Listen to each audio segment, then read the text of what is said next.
Chapter 432. The next day, Ouyang Shuo went to Southwest University China Hall to visit Jiangshan. Compared to the past, the current Southwest University China Hall was very different. There was an endless stream of students entering and exiting the campus. When they saw Ouyang Shuo, they bowed slightly. The School of Economics, the School of Physics, the School of Architecture, the School of Business, the Chess School, and the School of Art each had no less than 200 students. Especially the School of Economics and Physics, there were more than 1,000 students. The physics, architecture, and business schools were no longer as shabby as they were when they were first established. Elder Sun and the others had not been idle. They used the communication network and even the forums to recruit all kinds of experts and professors to teach at Southwest University China Hall. The academic circle was like a big net. With Elder Sun and the other 100 experts as nodes, they were naturally able to recruit countless talents through this network. It was not an exaggeration to say that more than 10% of the top experts and scholars in the China region had been recruited to Shanghai City. They would contribute to the prosperity of Shanghai City and add to its heritage. Other than Elder Sun and the others, the academic atmosphere in Shanghai City was more important to achieving such a glorious result. Most importantly, Shanghai City's position in the China region was becoming more and more stable. The current Shanghai City was only second to the 9 royal cities. It was the largest city in the region. Even Di Qin's Handan City did not have the same foundation and reputation as Shanghai City. Inclusiveness was Ouyang Shuo's first requirement for Shanghai City. Zhang Wenzhong, the Shanghai commandant appointed by Ouyang Shuo, was an open-minded official. He understood Ouyang Shuo's intentions and managed Shanghai City well. Southwest University China Hall was the window to Shanghai City's academic world. With the peace of Liuzhou County, a large number of students were recruited to study at Southwest University China Hall. Even the other territories of the Shanghai Alliance began to send scholars to study at Southwest University China Hall. The first to break the record was Bai Hua's Lingxi City. Bai Hua knew that no matter how hard she tried, she would not be able to make the academies in her territory reach the heights of Southwest University China Hall. Thus, she came up with a method called academic exchange. Lingxi City had sent an academic exchange group of more than 100 people to study at Southwest University China Hall. It was really a case of borrowing a chicken to lay an egg, using Southwest University China Hall to nurture talents for the territory. Of course, all of this was done with Ouyang Shuo's approval. Ouyang Shuo knew very well that the Southwest University China Hall had developed to its peak in the territory. If he wanted to further increase his influence, he couldn't keep it to himself. Accepting an academic exchange group as an ally was a brilliant move. The two of them hit it off immediately. With White Birch taking the lead, the other allies naturally followed suit. As a result, it triggered another wave of enrollment at Southwest University China Hall. As a result, the academic atmosphere in Shanghai City became more and more intense. After all, only with exchanges could there be progress. Other than the Southwest University China Hall, Ouyang Shuo even opened the military lecture hall to the League of Mountains and Seas. Hearing this news, Bai Hua and the others became even more excited. Even Shanghai City had its own problems, let alone the other territories. What kind of place was the Army Martial Arts Hall? The headmaster was the war sage, Sun Wu. The 4 section chiefs of the infantry, cavalry, engineers, and military supply were all replaced by well-known military experts. It could be said to be a luxurious lineup. The instructors assigned to them were all top-notch. It was a great fortune to be able to enter the Military Martial Arts Hall. Bai Hua and the others could only admire Ouyang Shuo's breadth of mind. He was becoming more and more deserving of his position as the league leader. Ouyang Shuo smiled, but didn't say anything. If the establishment of the Bank of the Four Seas branch was Ouyang Shuo's way of strengthening the economic ties within the League, then the opening of the 2 academies was to strengthen the political and cultural ties within the League. Ouyang Shuo was quietly building the League of Mountains and Seas into a whole. However, he was doing it very discreetly and silently. While he was thinking, Ouyang Shuo had already arrived at the library. During the day, Jiangshang would stay in the library. This special leader had already become a part of the scenery of Southwest University China Hall. Great-grandfather, Jiangshang nodded. His attitude could be considered gentle as he invited Ouyang Shua to sit across from him. Every time a marquis comes, this old man trembles in fear. This sly old fox. Ouyang Shua hadn't even opened his mouth, and he was already blocking it. Ouyang Shua pretended not to understand. At this time, it was better to be thick-skinned. He directly said, Mincy has came to Shanghai City to study and want to have a big debate with Wei Yang.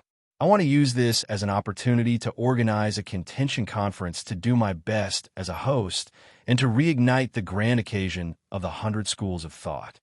Hearing this, Jiangshang's eyebrows twitched. He was already somewhat interested, but he still didn't say anything. Ouyang Shua helplessly continued. The other things are fine, but we lack a person of virtue and prestige to host this conference. I wonder if great-grandfather is willing to do so. If Jiangshang, the 100 Schools Grandmaster, were to host this contention conference, it would naturally be a lot more exciting. Some of the scholars who were originally wavering would also come to Shanghai City to participate in this conference. Jiangshang was very smart. He clearly understood Ouyang Shua's intentions. After pondering for a moment, Jiangshang stroked his long white beard and said, I have a condition. Great-grandfather, please speak. Ouyang Shua was overjoyed. It was good that Jiangshang was willing to state his condition. He was only afraid that Jiangshang would reject him. Before the official contention conference, there are 2 procedures that cannot be changed. I'm willing to hear the details. Ouyang Shua calmed down. He knew that his great-grandfather was really interested in the contention conference. Otherwise, he wouldn't be like this. The first procedure, reading. If the 100 Schools of Thought wants to debate, they naturally have to understand the opinions of the other schools. Therefore, they must read for more than 10 days in the library before they can participate. Sure, Ouyang Shua didn't even think about it and nodded in agreement. Wasn't this indirectly increasing the attractiveness of Shanghai City? The second procedure, lecture. The various schools will explain their opinions in the 100 Schools of Thought lecture. During the contention conference, only lectures are allowed, no debates are allowed. Ouyang Shua heard this and looked at his great-grandfather with admiration. As expected of an old fox, his skills were profound. Although it looked simple, it was actually full of deep meaning. With these 2 procedures, some debates would be resolved invisibly, and there would be no need to debate anymore. This was the principle behind listening to both. Thinking of this, Ouyang Shua stood up and respectfully bowed to his great-grandfather. Thank you, great-grandfather. Jiangshang smiled and stroked his beard in satisfaction. You're worth teaching. Ouyang Shua's heart skipped a beat. He calmly stood up and took his leave. With Jiangshang's approval, the preparations for the contention conference officially started. The person in charge was Xiaohe. Xiaohe knew that the contention conference was extraordinary. The fact that the Marquis had entrusted this task to him was the greatest acknowledgement of his abilities. The next day, Xiaohe used Shanghai City's name to send out hero invitations in the 9 Great King cities.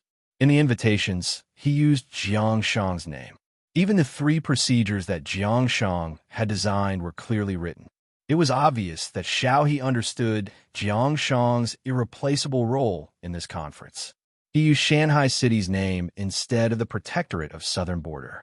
This was something that Xiaohe had considered. The Protectorate of Southern Border seemed to have the intention of establishing a separate region. It was inevitable that some people would be disgusted by it. On the other hand, Shanghai City was a city that didn't have any attributes. It was the most tolerant and suitable choice.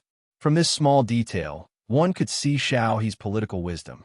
Other than sending out hero invitations, Xiaohe also planned to build a pavilion in the Southwest University China Hall for scholars to rest and interact with. The pavilion's name would be Virtuous Gathering Pavilion. Only by understanding Ouyang Shua's intentions could he think of such a name. Ouyang Shua's intentions for the contention conference were not for him. His true goal was to recruit talents for Shanghai City through the conference. If he could use this opportunity to recruit 2 or 3 sects into Shanghai City, it would be for the best. In the entire China region, other than Shanghai City, there was no other place that had such favorable conditions. As soon as the hero invitations were sent out, it caused a wave of discussion.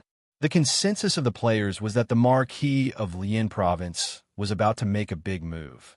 He had just been in the limelight at the Battle of Giant Deer, and now the Marquis of Lian Province was stirring up a storm on the main map. The former was a martial artist, the latter was a scholar. One scholar and one martial artist complemented each other. Ordinary players could only look up to him. No matter how dissatisfied the opponents of Shanghai City were, they could only complain about it. They couldn't stop it. After all, their territory did not have any master teacher of the 100 schools of philosophers, nor did they have any compendium pavilion. In fact, there was not even a single 100 schools of philosophers in their territory. What was even more lively was an invisible circle. Xianyang City, in an inconspicuous small courtyard. A young scholar holding a hero's invitation pushed open the door and entered. In the small courtyard, a kind-looking old man was holding an ancient book in his hands and reading it with great interest. "Teacher," the scholar came to the old man and respectfully handed over the hero invitation. The old man took the hero invitation and said with a smile, "Sure, I was just about to go and admire your splendor. Then, pack your things and travel there." "Yes." Chuanzhou City, in a farm on the outskirts. A plainly dressed, middle-aged man looked at the hero invitation in his hand with a complicated expression. Jianya City, in a house. A cold-looking middle-aged man muttered to himself, "The Confucian school? It's time to put an end to it." Not far away, there was a hero invitation on the table. Xianyang City. An old man put down the book and smiled. The battle between the Confucian school and the legalist school. Interesting. Chengdu, in a pond on the outskirts. It was also an old man who was fishing. Not far away, there was a hero invitation on the grass. In just a few days, the hero invitation sent out by Shanghai City was delivered to the 100 Clans child through a secret method. The scholars of the various major cities were in a heated discussion. How could they miss such a grand event? Some went in groups, while others went alone. Some of them had a learning attitude, while others had a competitive mentality, and so on and so forth. It was unknown how many people's hearts were moved by a small hero's invitation. Shanghai City was destined to become a place where crooks mixed with the honest folks. To be continued. Chapter 433. While Shanghai City was preparing for the Zhengming Assembly, Xianyang City issued the Confucian expulsion order.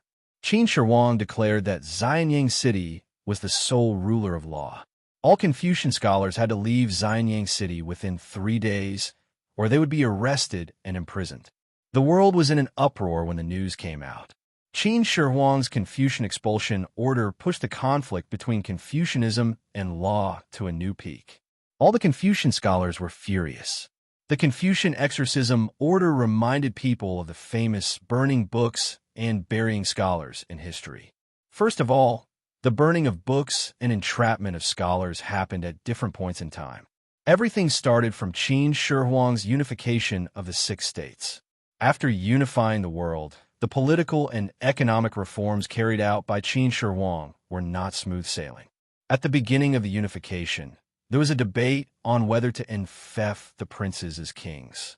A group of officials led by Prime Minister Wang requested Qin Shi Huang to enfeoff the princes as kings in the recently conquered Yin, Qi, and Shu.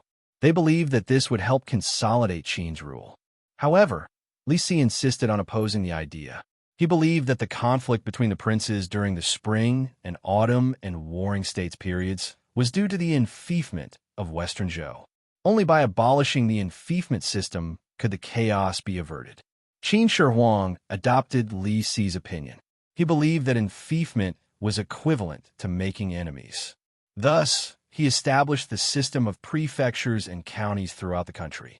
8 years later, in the 34th year of Qin Shi Huang's reign, there was another debate on whether Shirgu or Shurgu should be Shurgu or Shurgu. This was the cause of the burning of books. At the banquet, Zhou Qinshun praised Qin Shi Huang, saying that he was not as virtuous as His Majesty since ancient times. Professor Qin Yu responded to Zhou Qingxin's criticism and proposed to restore the enfeoffment system. Qin Yu said, "I heard that the king of Yinzhou is over 1,000 years old and enfeoffed his sons as meritorious ministers. Now His Majesty has the sea, but his sons are ordinary men. His soldiers are officials of the 6 ministers and have no support. How can he save them? It is unheard of to be able to last long without learning from the past. Today, this subject has a plump face, but I am not a loyal subject because of Your Majesty's mistakes." Qin Shi Huang remained calm and passed Qin Yu's suggestion to the officials to discuss. Prime Minister Li Si clearly expressed that he did not agree with Qin Yu's point of view and retorted, "How can a battle between 3 generations be allowed? The Confucian scholars do not learn from the present, but learn from the past. The past harms the present.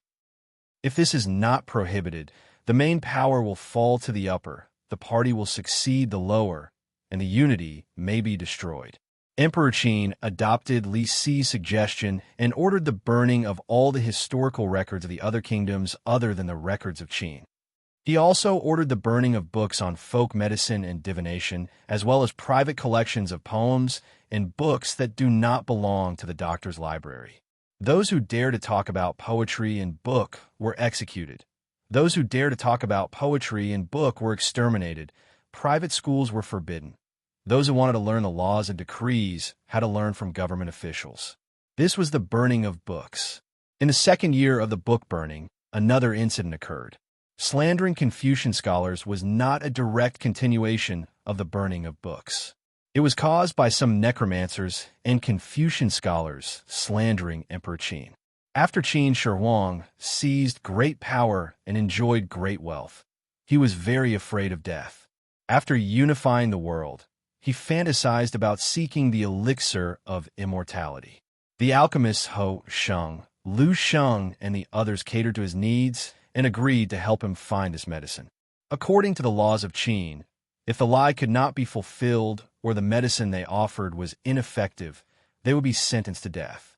Ho Sheng and Lu Sheng knew that they could not get the elixir of immortality, and not only did they escape, they also slandered Emperor Qin for being obstinate and self-opinionated. He was a warden who made all the decisions regardless of the matter and was greedy for power. The alchemists also said that immortality was not something that Emperor Qin could cultivate, and that immortality was not something that could be achieved by small pills. They approached Emperor Qin not only to refine pills, but also to spread the Tao scripture to the world. When Emperor Qin found out about this, his embarrassment turned into anger, and he thought that the alchemists were fooling him. Therefore, he first burned the Tao scripture and then slandered the alchemists. Using the crime of spreading lies to confuse the people of Qian, Emperor Qin ordered an investigation in the capital and personally rounded up more than 460 people and buried them alive in Xianyang. This was the slandering of Confucian scholars. The target was not the Confucians, but the alchemists. The burning of books and slandering of Confucian scholars was actually a movement to unify the minds of the people. After Emperor Qin unified the 6 states, in terms of politics, he abolished the feudal system and implemented the system of prefectures and counties throughout the country.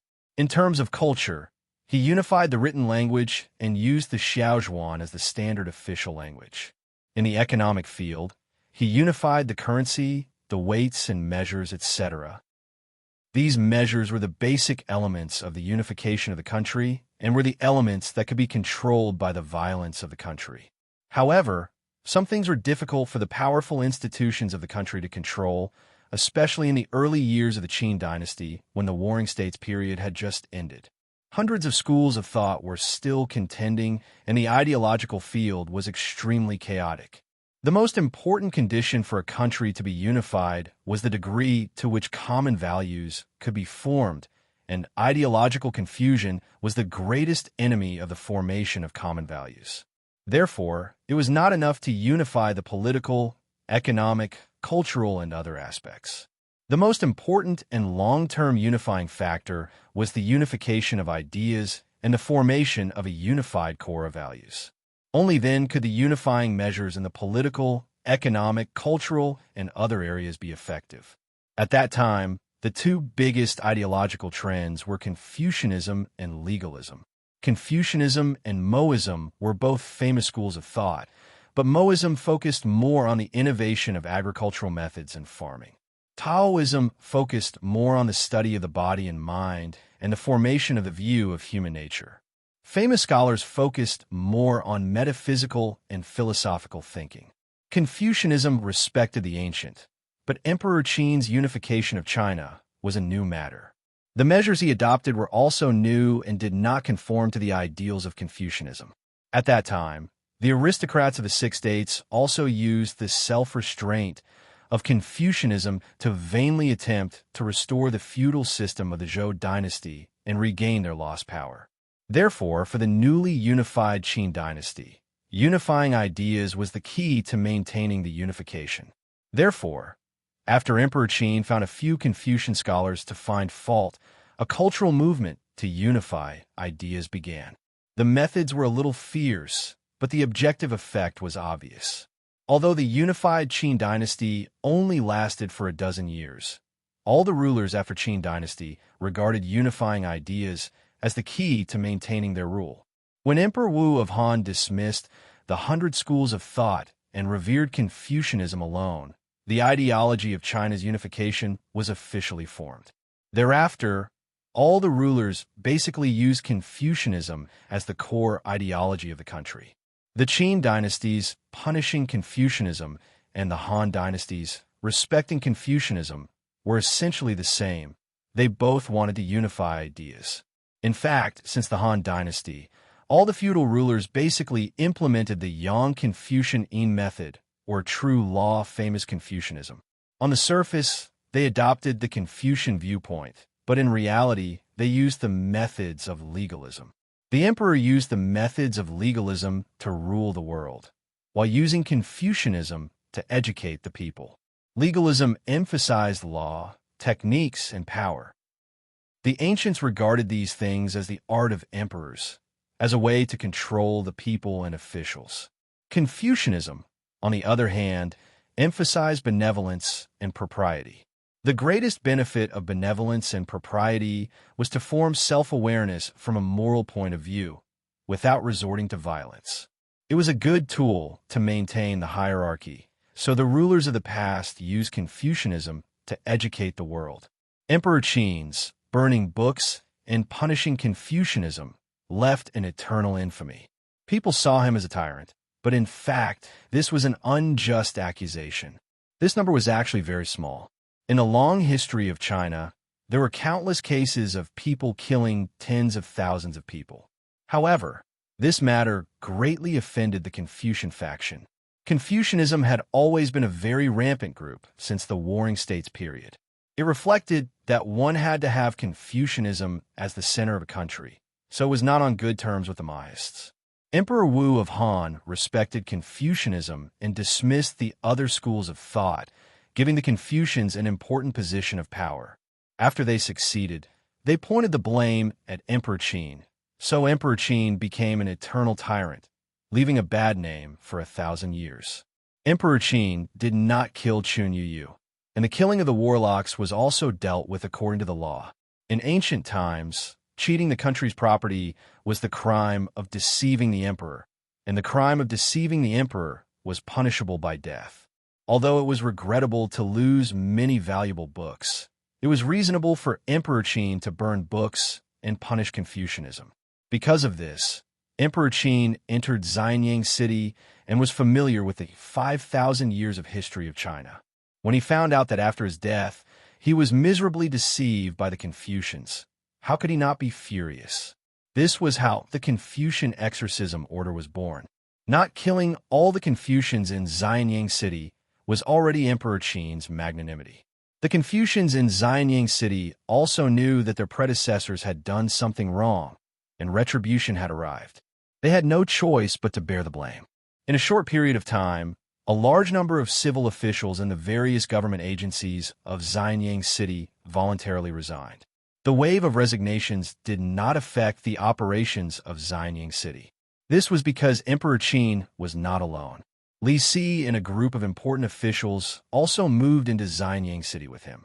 It had to be said that this was a brilliant move. Emperor Qin's Confucian exorcism order not only chased away the Confucians that he hated, but also smoothly took control of Xianyang City, killing two birds with one stone. After the Confucian scholars resigned, many people began to pay attention to their whereabouts. Go to other royal cities? Difficult. Every royal city was already full, and there was no room for newcomers. There were only two choices left for the Confucians. The first was to completely retire and become a wild crane. The second was to join the players' territories. None of the lords of the China region were fools. With the Confucian exorcism order, the lords were like crocodiles that smelled blood, gathering in Xianyang City. For the players' territories, this was a once-in-a-lifetime opportunity. Although the Confucians in Xianyang City, especially the officials who serve in the imperial court, were not historical figures, they played a very important role in the territories. They were talented and experienced, and they were truly rare talents. To put it bluntly, civil officials like Zhou Haiqin and Su Jinchong were a dime a dozen in Xianyang City. There were also many who were more outstanding than them. How could the lords not be excited to have such talents? Even Ouyang Shual was moved. Unfortunately, in the battle for Xianyang City, Ouyang Shual was destined to meet his Waterloo. Logically speaking, with Shanghai City's unique conditions, they should have returned victorious. But in reality, that was not the case. Firstly, the Confucians' mortal enemy, the legalists, had their dojo in Shanghai City. One of the representatives of the legalists, Wei Yang, held an important position in the protectorate of southern border. Just think about it. Just this alone was enough to keep most of the Confucian scholars at the door, causing them to hold a grudge. Secondly, Bai Qi, Wei Ran, Zhang Han, and the others were all from Qin. Although these people did not have much interaction with Qin Shi Huang, in the eyes of the Confucians, Shanghai City and Xianyang City were still in the same boat. This time, Ouyang Shual was really unjustly implicated. Although Shanghai City was known for its tolerance, that was only Ouyang Shual's side of the story. Without seeing it with their own eyes, it was hard to convince them. In this battle for talents, Shanghai City was destined to lose. To be continued. Chapter 434. Shanghai City was just a bystander in Xianyang City's grand banquet. Ouyang Shual was calm. Setbacks were setbacks, and there was nothing to argue about. Shanghai City, protectorate of the southern border. A July political meeting was taking place in the main hall. July was an unusual month for the territory. In this month, the territory officially occupied 3 counties, and the protectorate of the southern border was established. Under the command of the wheelchair general Sun Bin, the Tiger Troop swept through Jingzhou Island in July.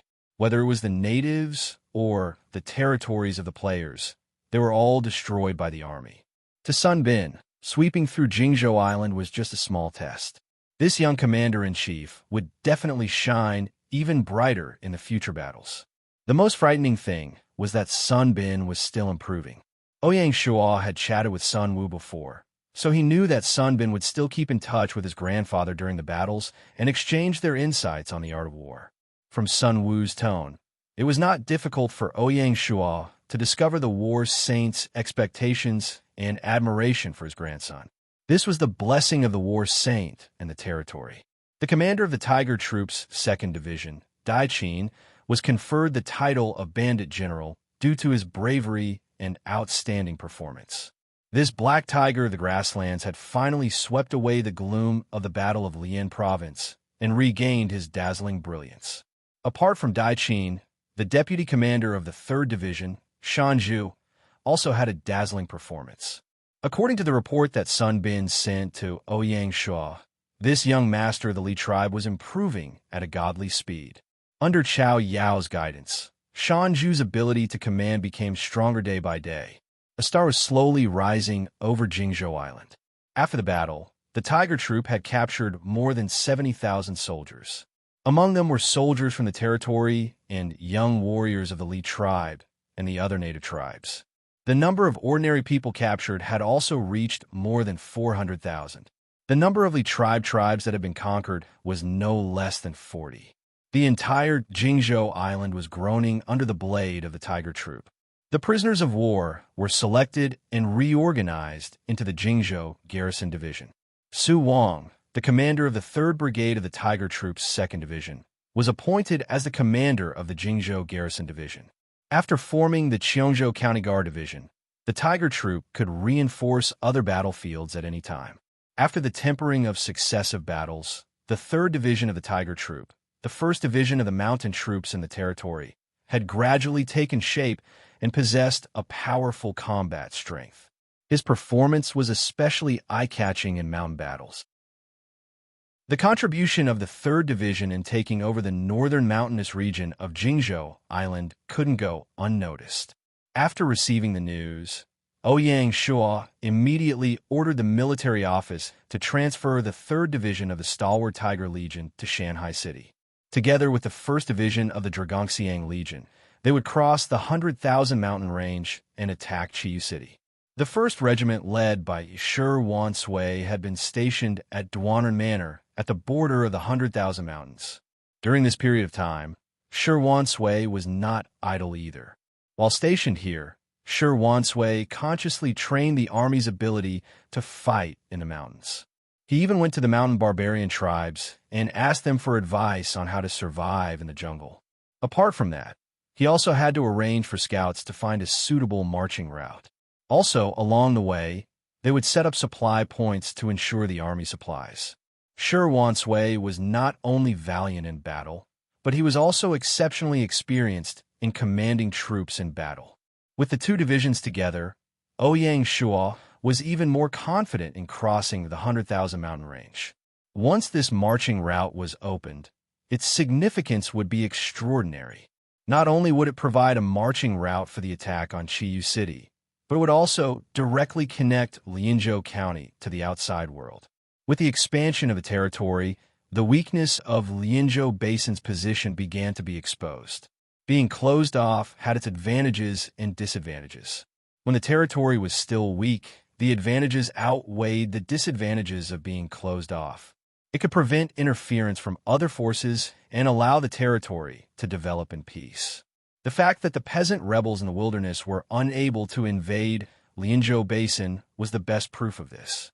However, as the territorial lord gradually grew stronger, the disadvantages outweighed the advantages of being closed off. As the heart of the territory, Shanghai City's location was too hidden. This determined the difficulty of the Southern Protectorate management of other territories. In ancient times, good roads and waterways were the lifeline of governance. Without one of them, it was easy to lose control of the territory. For Shanghai City, this was even more serious. Because other than Milan Fort, Shanghai City did not have a second main road to the outside world. The Cheongzhou County and Liizhou County that they occupied were managed through the sea passage. But what about the future? Zhaoqing County, Wuzhou County, Xuanzhou County. These places could not be managed through the sea passage. Therefore, it was extremely important to open up the communication channel between Lianzhou Basin and the outside world. After the war, the entire Jingzhou Island was completely under the control of the territory. Jingzhou County officially established 3 prefectures: Cliff State Prefecture, Feng State Prefecture, and Qiangshan Prefecture. Cliff Mountain City was established as the administrative center of Jingzhou County. The administrative centers of the 3 prefectures were managed by the 3 first-grade subsidiary territories of Cliff Mountain City. Cliff Mountain City used a gold-grade village creation token, while the first-grade subsidiary territories had a silver-grade village creation token. The administrative centers had great potential. Jingzhou Island was vast and sparsely populated. The most important thing was to unite the natives on the island. County Governor Tian Wenjing had been the chief negotiator for the mountain barbarians and had rich experience in dealing with foreign tribes. Under his leadership, the natives of Jingzhou County were quickly assimilating into the territory. Especially in the first half of the year, when the first season of rice was harvested, Jingzhou County's food problem was solved. There was no longer a need to import food. Tian Wenjing was able to handle government affairs more easily. Jingzhou County had a good geographical location and fertile land, making it suitable for the development of agriculture. In order to support the development of agriculture in Jingzhou County, Ouyang Shu even instructed Southwest University China University to form a team of agricultural experts to head to Jingzhou County to help with the development of agriculture. Agriculture was only the foundation. If Jingzhou County wanted to develop quickly, the most important thing was to have adventure-type players.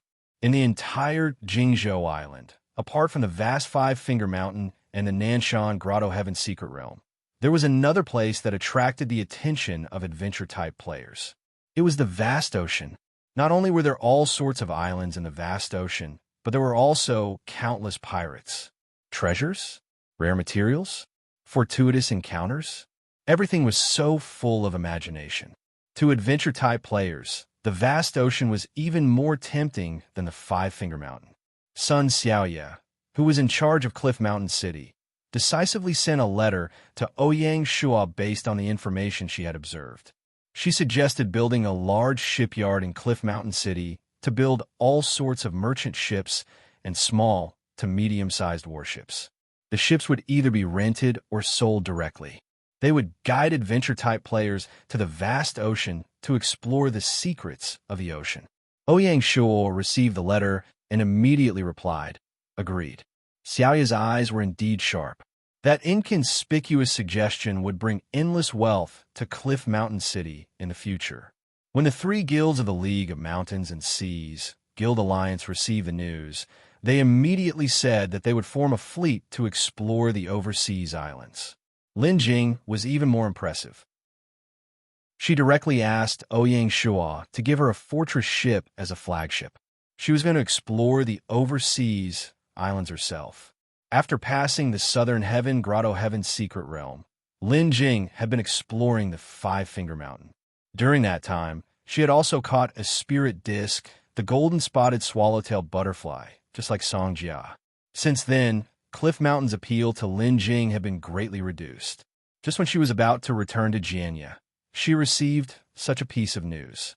How could she not be excited? Ouyang Shua had no choice but to agree. After all, she was his aunt. The fortress ship that Lin Jing built was named Snow Slaying. It was docked at the dock, looking extremely domineering. The only one who was unhappy was probably Xie Xiyun.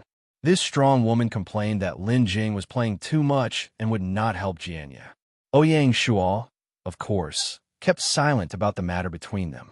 Cliff Mountain City had signed supplementary agreements with fleets or ships that went out to explore. If they wanted to buy merchant ships or warships, they had a promise to share the geographical information collected during the exploration with the Cliff Mountain fleet. At the same time, Cliff Mountain City had the priority to occupy all the major islands. After Cheongzhou County was completely pacified, Ouyang Shua increased the opening of Cliff Mountain City. The entire Cliff Mountain City was open to all adventure-type players. Hearing the news, the players in the China region were jubilant. Following that, the news of warships being sold made the adventure-type players even more enthusiastic. In an instant, Cliff Mountain City became a gathering place. All the major guilds and organizations swarmed into Cliff Mountain City. Just a share of the teleportation fees made Cliff Mountain City earn a lot of money. It could be foreseen that in the future, Cliff Mountain City would be a golden goose that laid golden eggs and would create endless wealth. The development of Cheongzhou County was just a microcosm of the territory's development. Apart from Cheongzhou County, Liizhou County, which had just been occupied, was also performing well. With the support of the Bank of the Four Seas, the reconstruction and expansion of Liizhou County were almost finished. What was left were some large projects, such as the construction of a few ports. Liizhou County would definitely provide an endless source of support for the territory in the future. Liizhou County Governor Bao Shi's performance was also very eye-catching. Under his leadership, the ecology of Liizhou County had basically recovered, and the phenomenon of undercurrents no longer existed. Especially after the establishment of the Southern Protectorate, the internal resistance of Liizhou County became weaker and weaker. Previously, In the Battle of Lijiao County, they cooperated with the lords of Shanghai City, and Ouyang Shua didn't mistreat them. According to the promise, the territory allowed them to do business in Lijiao County. Such a new business force was relying on its financial advantage and deep local connections to gradually compete with Hechuanji Chamber of Commerce and other large chambers of commerce. And this was the result that Ouyang Shua wanted. Ouyang Shua maintained his vigilance against Hechuanji Chamber of Commerce and even the Chui Chamber of Commerce. To be continued. Chapter 435. Merchants pursued profits and were one of the most difficult groups to control. While they contributed to the development of the territory, they also made a lot of money. Unavoidably, merchants would get involved in local conflicts of interest for the sake of profits. Ouyang Shua would naturally take precautions against this. Other than the management of the Department of Finance and Commerce, he had to nurture more chambers of commerce to prevent the emergence of oligarchs. Clashing with the large chambers of commerce was one of the methods. Of course, these were only temporary solutions. Ouyang Shua was planning to establish a trade association to strengthen the supervision of the large chambers of commerce. This matter had to be considered at length. After all, the territory was still in the early stages of development and needed the strength of the large chambers of commerce. He could not dampen their enthusiasm. Among the three counties, Lianzhou County developed the fastest. Although Shanghai City was separated from Lianzhou County still had 4 prefectures and 1 city. The newly established Blessed Gods Prefecture had already passed the most difficult period, and the construction of the city was nearing completion. Its advantageous industries, animal husbandry and leather processing, were thriving. Tianfeng Prefecture and Duanan Prefecture's aquaculture and pearl cultivation were also making money. Apart from that, the mulberry and tea gardens that covered the 2 prefectures were also not to be underestimated. Especially the mulberry garden, which was paired with the colorful silkworm breeding, was enough to make people envious. The colorful silk produced by Shanghai City had long been sold in the 9 royal cities. It was loved by the nobles and wealthy merchants in the royal cities. It was a trend. Among the 4 prefectures, Milan Prefecture was an old force that was annexed from the territory. Unfortunately, due to its special geographical location, Milan Prefecture's income was somewhat low.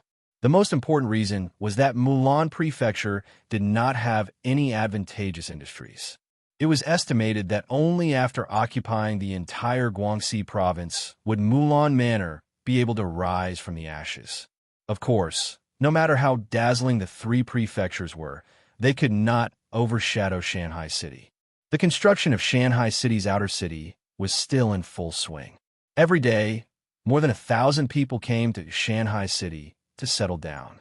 These people were not refugees, but people who had migrated from the various royal cities. Shanghai City's population had already exceeded the 400,000 mark. Ouyang Shua estimated that Shanghai City would be promoted to a second-class county by October at the latest, breaking the 500,000 population limit. Currently, Shanghai City was full of streets. If Ouyang Shua did not have anyone to guide him, he would get lost in the city. His range of activity was basically limited to Royal City. Binger, on the other hand, started to run wild in the city again after the summer holidays. She was like a wild horse that had escaped its reins. Occasionally, the little girl would teleport to Cliff Mountain City to patrol her territory and visit the 4 little ones. In Cliff Mountain City, Bing was a princess. The county governor of Cheongzhou, Tian Wenjing, had not only arranged for people to build a luxurious manor, but he had also specially built a wildlife park outside the city for Binger to play in. The construction of a zoo was all because of a single sentence from Binger. There are so many small animals here. Ouyang Shua shook his head without end when he found out about this. Who would have thought that Tian Wenjing, the cold-faced governor, would dote on Binger so much? As the headquarters of the territory, Shanghai City's commerce was the most developed. According to the Finance Department's Commercial Department statistics, up to now, the number of chambers of commerce of all sizes in Shanghai City had reached 37. Each of the 9 royal cities had a chamber of commerce. Other than commerce, Shanghai City's development was also supported by the military industry. After more than a year of incubation, the military industry finally began to explode. With the completion of the East District, the production capacity of the entire military industry had directly tripled. Now, the weapons and equipment produced by Shanghai City could not only meet the needs of the territory's army, but also accept orders from the Shanghai Alliance's members. Only when the military industry was operating at full capacity could it truly be called a gold mine. The political meeting began. Cui Yingyu, the head of the finance department, reported on the territory's revenue and expenditure for July. Shanghai City's revenue was 85,700 gold coins. Lianzhou County's revenue was 52,700 gold coins. Liizhou County's revenue was temporarily unavailable, and Xiongzhou County's revenue was 41,500 gold coins. In addition to the 55,000 gold coins from the industrial department, the territory's total revenue for July was 234,900 gold coins. Ouyang Shua was delighted to hear that the territory's monthly revenue had exceeded 200,000 gold coins. It was not easy. Unexpectedly, Ingyu's next report made Ouyang Shua's face darken. In July, a total of 80,000 gold coins were transferred from the finance department. Mainly 20,000 gold coins were transferred from Shanghai City for the construction of the city, and 60,000 gold coins were transferred from Liizhou County for the reconstruction. Apart from that, there were 2 major expenses: the Southern Border Protectorate's administrative expenses of 8,000 gold coins and military expenses of 135,000 gold coins. An army's monthly military expenditure was around 35,000 gold coins. In the land, the Dragon Elephant Legion and Tiger Legion were fully staffed. In addition to the newly formed Leopard Legion's 1st Division, the Imperial Guard Division, and the Featherwood Guard, the normal military expenditure was around 95,000 gold coins. The Nanyang Navy, including the Cliff Mountain Fleet's 1st Division and the North Bay Fleet's 1st Division, had a monthly military expenditure of around 20,000 gold coins. In total, the normal military expenses alone amounted to 115,000 gold coins per month.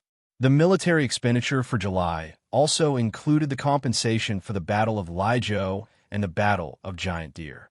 As a result, the entire military expenditure exceeded more than half of the revenue. This was militaristic. This was also in the game. If this was done in reality, the people would sooner or later rebel. When Yingyu reported the military expenditure, she glanced at Du Ruhui, intentionally or unintentionally. Du Ruhui knew that she was in the wrong and kept silent with a dark face. Previously, when the army had not yet been formed, the army could still obtain additional income by suppressing bandits to subsidize military expenditure. At that time, military expenditure was not too much of a burden to the territory's finances. After the establishment of divisions, and especially after the establishment of legions, the Shanghai City Army became more and more standardized and professional. The work of suppressing bandits had long been delegated to the local garrison troops. Therefore, on the surface, the army's financial impact on the territory had always been negative. The army itself could no longer create any additional wealth, attacking cities and seizing land, because the implementation was occupation, could not carry out burning, killing, and plundering. Of course, things could not only be looked at on the surface. Taking the Battle of Liizhou as an example, in the short term, the gains did not make up for the losses. But in the long term, the future financial revenue of Liizhou County was expected to be far higher than the current investment. Expanding the territory would always be the only way to become strong. Du Ruhui understood these things, and so did Cui Yingyu. Yingyu's subtle hint was just a warning to the military office not to expand the army wantonly in the future. Otherwise, the territory's finances would not be able to bear the burden. In fact, Du Ruhui also had her own difficulties. In the end, the establishment of the army was still the Marquis's arbitrary decision. To put it bluntly, the military office was taking the blame for the Marquis. Ouyang Shua sat at the seat of honor and naturally noticed the confrontation between the 2 important officials. He knew that Ing Yu was subtly demonstrating to him. This sister of his was not someone easy to deal with.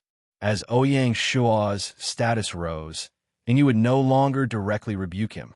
Instead, she used this method to remind him, her brother, not to be overly aggressive.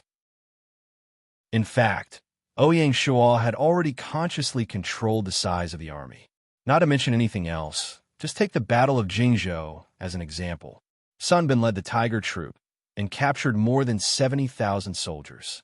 Ouyang Shua only instructed the military office to reorganize a garrison division from the prisoners of war, including the garrison troops of the various prefectures and counties.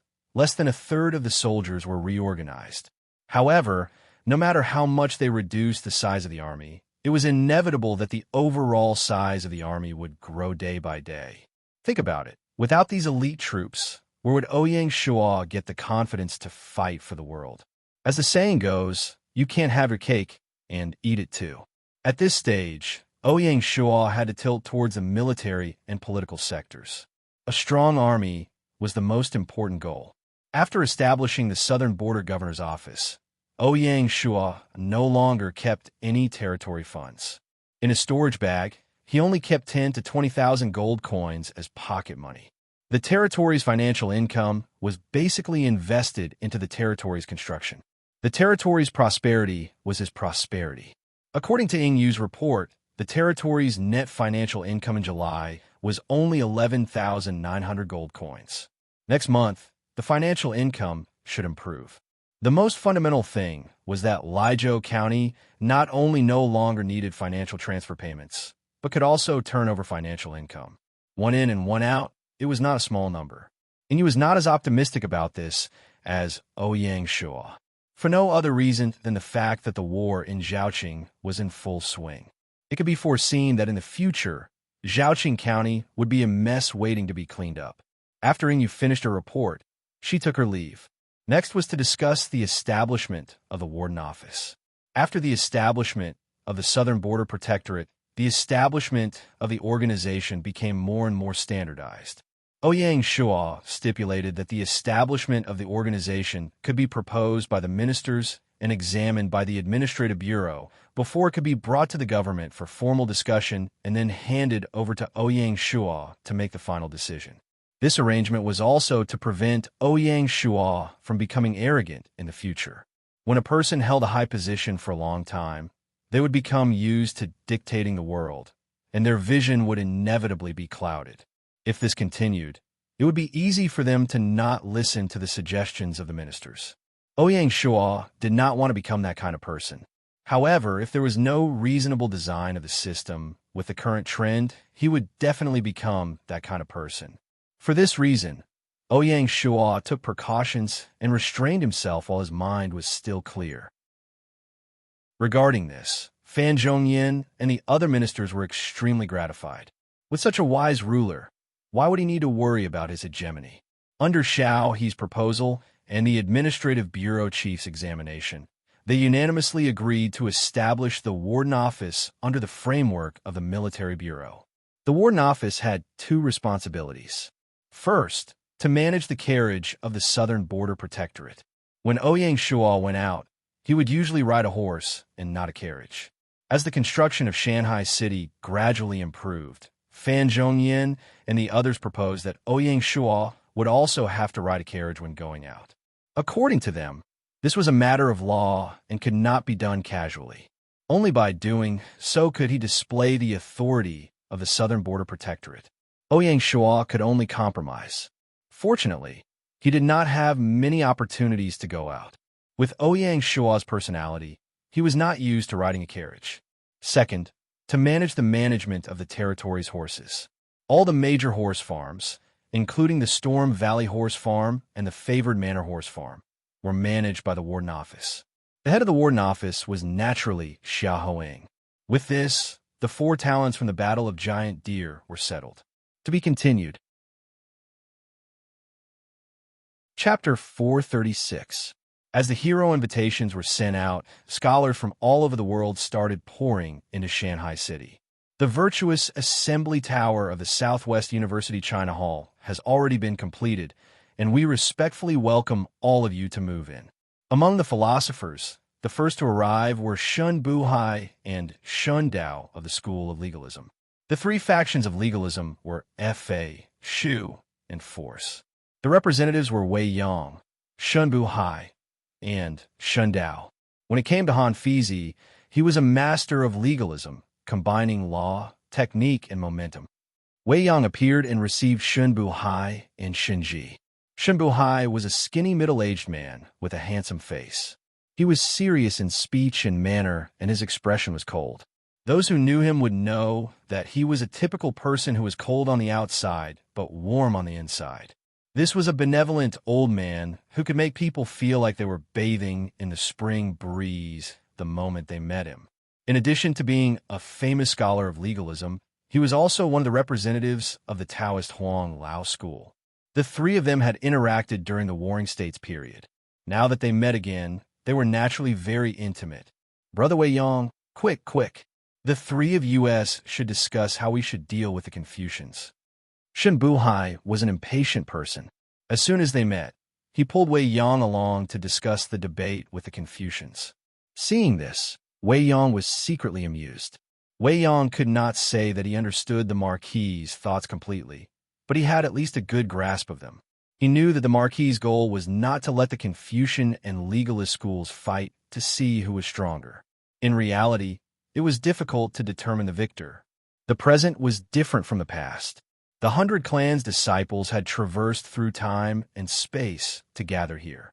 What kind of grand occasion was this? Among the Confucians, there were Laozi, Mencius, and Xuanzi.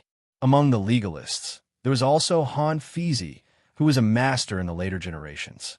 The debate between Wei Yang and Mencius in Jixiao Academy could no longer be replicated. China's 5,000 years of history had long proven that both Confucianism and legalism had their own strengths and weaknesses. The Confucian school was morality, the spiritual home. Legalism was the law, the cornerstone of society. Both of them were indispensable. After assuming the position of the head of the Internal Affairs Bureau, Wei Yang did not keep anything to himself. In Shanghai City, there were legal experts and professors in the real world. Wei Yang had no lack of discussions with these experts about the rule of law and laws. The laws of legalism were different from the laws of reality. Although it was all about the rule of law, it was actually completely different. Legalism's rule of law could be said to be the rule of torture. Legalism was the law of the land. In the end, it served the king. The Confucian Tao was the way of the king, and it was also sold to the imperial family. Thus, it was impossible for this Zhengming assembly to be related to history. How vast was Jiangshang's wisdom! He lived in seclusion in Southwest University China Hall, organizing and reading the tens of thousands of books. The depth of his thoughts was completely different from the historical Jiangshang.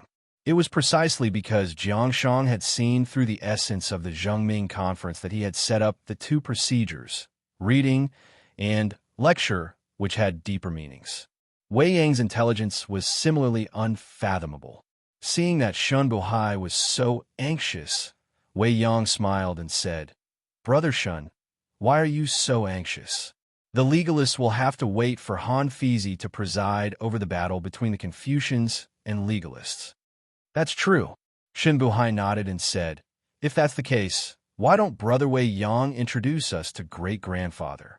I'm not afraid of Brother Wei Yang laughing at me, but I've been looking up to you for a long time." "That's what I was thinking."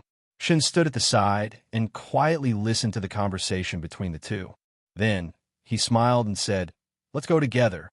"Ha." The three of them looked at each other and laughed. West of Shanghai City, Qingyang Temple. Just as Wei Yang was entertaining Shun Buhai and Shun, Qingyang Temple also welcomed 4 special guests. The temple master, Guyan, personally led the 4 of them to a quiet room with a respectful expression. It was no wonder that they were the ancestors of Taoism. The 4 guests were all white-haired elders. They were Laozi, Zhuangzi, and Yang Zhu. The last one was Zhuangzi's good friend, Hui Shi, one of the representatives of the famous families. Speaking of Hui Shi and Zhuangzi, one had to mention the famous Haoyang debate. Zhuangzi and Huizi were swimming on Haoyang. Zhuangzi said, "When a fish swims leisurely, it is the joy of the fish." Huizi said, "If you're not a fish, how can you know the joy of a fish?" Zhuangzi said, "If you're not a fish, how can you know the joy of a fish?" Huizi said, "If you're not a fish, how can you know that I do not know the joy of a fish?" Zhuangzi said, "If you're not a fish, how can you know the joy of a fish?" Zhuangzi said, "How can you know the joy of a fish? Since you know me and ask me, I know the answer." In a simple debate, it was not difficult to see that Huishir's logic was more rigorous than Zhuangzi's. This was because the famous families focused on debating the relationship between name and reality, which was a form of logic. Of course, Zhuangzi was only using the fish to express his joy of freedom. Like legalism, Taoism was also divided into three factions, namely the old Zhuangzi faction, the old Huang faction, and the Yangzhu faction. The most famous faction was the old Zhuangzi faction, represented by Laozi and Zhuangzi. The least famous faction was the Yangzhu faction. The Yangzhu faction advocated avoiding harm with all one's life, valued one's self, and valued the preservation of one's life. It opposed others' invasion of oneself and others' invasion of others. It belonged to another faction of Taoism. After the Spring and Autumn Warring States period, it was not tolerated by the world and disappeared. Everyone sat in the quiet room, while Guyin sat at the end of the table. "May I ask, Taoist ancestor, are you going to participate in the Zhengming Assembly?" Although Laozi was not the founder of Taoism, he was respected as the Taoist ancestor. Laozi heard this and smiled without saying a word. Zhuangzi ignored him and focused on the teacup in front of him. Only Yang Zhu raised his head and looked at Guyan. He said, "We are here to visit the Grand Duke and borrow the library. We will not participate in this debate." Guyan understood when he heard this. Given Zhuangzi's personality, he would not participate in this matter. Speaking of which, Confucius of the Confucian faction was half a student of Laozi. The next day, Xuanzi of the Confucian faction led a group of disciples to Shanghai City. Ouyang Shua arranged for the chief of administration, Fan Zhongyan, to receive the Confucian disciples. He wanted to use Fan Zhongyan's mouth to send a signal to the Confucian disciples. Shanghai City was inclusive and not limited to a single faction. Apart from the Confucian faction and the legalist faction, people from the other factions also arrived. Their purpose in coming to Shanghai City was similar to Laozi, Zhuangzi, and the others. Apart from participating in the Zhengming Assembly, the most important thing was to visit the Grand Duke and borrow the library. Logically speaking, the library had appeared in Shanghai City for a long time. Why did it not come before? Wanted to mention the schemes of the various sects and families. If it wasn't for the Zhengming Assembly, they would have to deal with the troublesome lord, Ouyang Shua, if they came to Shanghai City to borrow the library. Among the 100 schools of thought, not everyone was willing to stay in Shanghai City. Therefore, in order to avoid trouble, the various factions could only endure and hold back until the Zhengming Assembly was held in Shanghai City and they came in broad daylight. At this time, Ouyang Shua did not have the face to pester them. He had to admit that they were all smart people. Some of the visiting scholars were like Shun Buhai and Shun Ji, who came in broad daylight. Some were like Zhuangzi, who came in secret without informing the host. Moz was one of them. Moz arrived in Shanghai City without alerting anyone. He did not stay in the virtuous gathering inn that was specially prepared by Shanghai City, nor did he stay in one of the inns in the city. The place where Moz stayed was just an inconspicuous carpentry workshop in the city. The owner of the woodworking workshop was a member of the school of thought. Compared to the other clans, the members of the school of thought had long infiltrated the various territories. This was because most of the members of the school of thought came from the lower class of society and were well organized. The members of the school of thought were known as Mo debate. Those who engaged in wuxiao were known as Mo xia. The leader of the school of thought was known as Juzi. Among the 100 schools of thought, only the school of thought had already extended its tentacles into the territories of the players. It was truly frightening. The protectorate of the southern border would arrange for people to receive the scholars who came. For example, Su Xing of the School of Agriculture. Su Xing was a middle-aged man with a long beard. He wore plain clothes and looked like a farmer. The School of Agriculture was famous for its emphasis on agriculture. Ouyang Shuo specially arranged for the head of agriculture, Sun Yanong, to accompany Su Xing to the library to read books on agriculture. One of the books had to be mentioned. It was Jia Sixi's Qi Min Yao Shu. Su Xing was overjoyed to see this book. Other than reading books, Sun Yanong also brought Su Xing to the outskirts of the city for a tour. During the Battle of Giant Deer, Ouyang Shuo exchanged for the ancient farming tools manufacturing manual. Once the battle ended, he gave the manual to the Department of Agriculture. Sun Yanong naturally treated the manual like a treasure. He immediately arranged for people to build a specialized farming tool workshop to research and manufacture all kinds of farming tools. He strived to promote all kinds of farming tools to the entire territory as soon as possible. The main point of Sun Yanong's tour was this farming tool workshop in the outskirts of the city. Along the way, Su Xing was pleasantly surprised. For a person like him, there was nothing more attractive than this. Other than farming tools, Shanghai City was also full of surprises when it came to the cultivation of crops. After all, Southwest University China Academy had several experts in modern agriculture. On that day, Su Xing decided to settle down in Shanghai City. When Ouyang Shuo received the news, he immediately decided to establish the School of Agriculture in Southwest University China Academy as a training ground for the School of Agriculture. He also hired Su Xing to be the dean of the School of Agriculture. Several experts in the territory were also transferred to the School of Agriculture. In just a few days, the School of Agriculture was officially established. The first batch of students were the officials from the Department of Agriculture recommended by the various prefectures.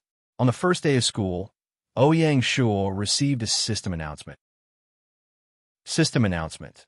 The representative of the Department of Agriculture, Su Xing, has become an official in the Mountain Sea Territory and is now in charge of the School of Agriculture. He has accepted many disciples and fulfilled the 3 requirements for a school to establish itself in the Mountain Sea City. The Department of Agriculture of the 100 Schools of Thought has officially established itself in Mountain Sea City. System announcement. The 100 Schools of Thought School of Agriculture has officially entered Shanghai City. Shanghai City will be given the title Holy Land of Agriculture as a reward. Congratulations to player. Don't say you have no clothes. As soon as the announcement was made, the lords were filled with jealousy. Who didn't know that Shanghai City was about to hold the Zhengming Assembly? Who would have thought that Shanghai City would take down the farmer school before the conference even started? It was truly infuriating to compare oneself to others. To be continued. Chapter 437. Ouyang Shuo checked the attributes of Holy Land of Agriculture. Holy Land of Agriculture. Territory's agricultural output increased by 25. Territory's crop resistance increased by 20. Territory's agricultural tool research increased by 15. Territory's agricultural technology research increased by 20. As expected of the agrarian faction, it only increased the territory's agricultural stats. With the blessing of the Holy Land of Agriculture, the agriculture of the Mountain Sea Territory was once again much more advanced than that of the other territories. With the entry of the House of Agriculture, they were only one step away from completing the 100 schools contend again.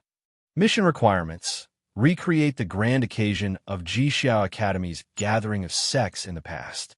Hold at least one great contention debate with far-reaching influence. At least 3 out of the 9 paths and 10 schools must be stationed in the territory. The Zhengming Assembly was the first requirement of the mission. As for the second requirement, the legalists and the agriculturists were already stationed there.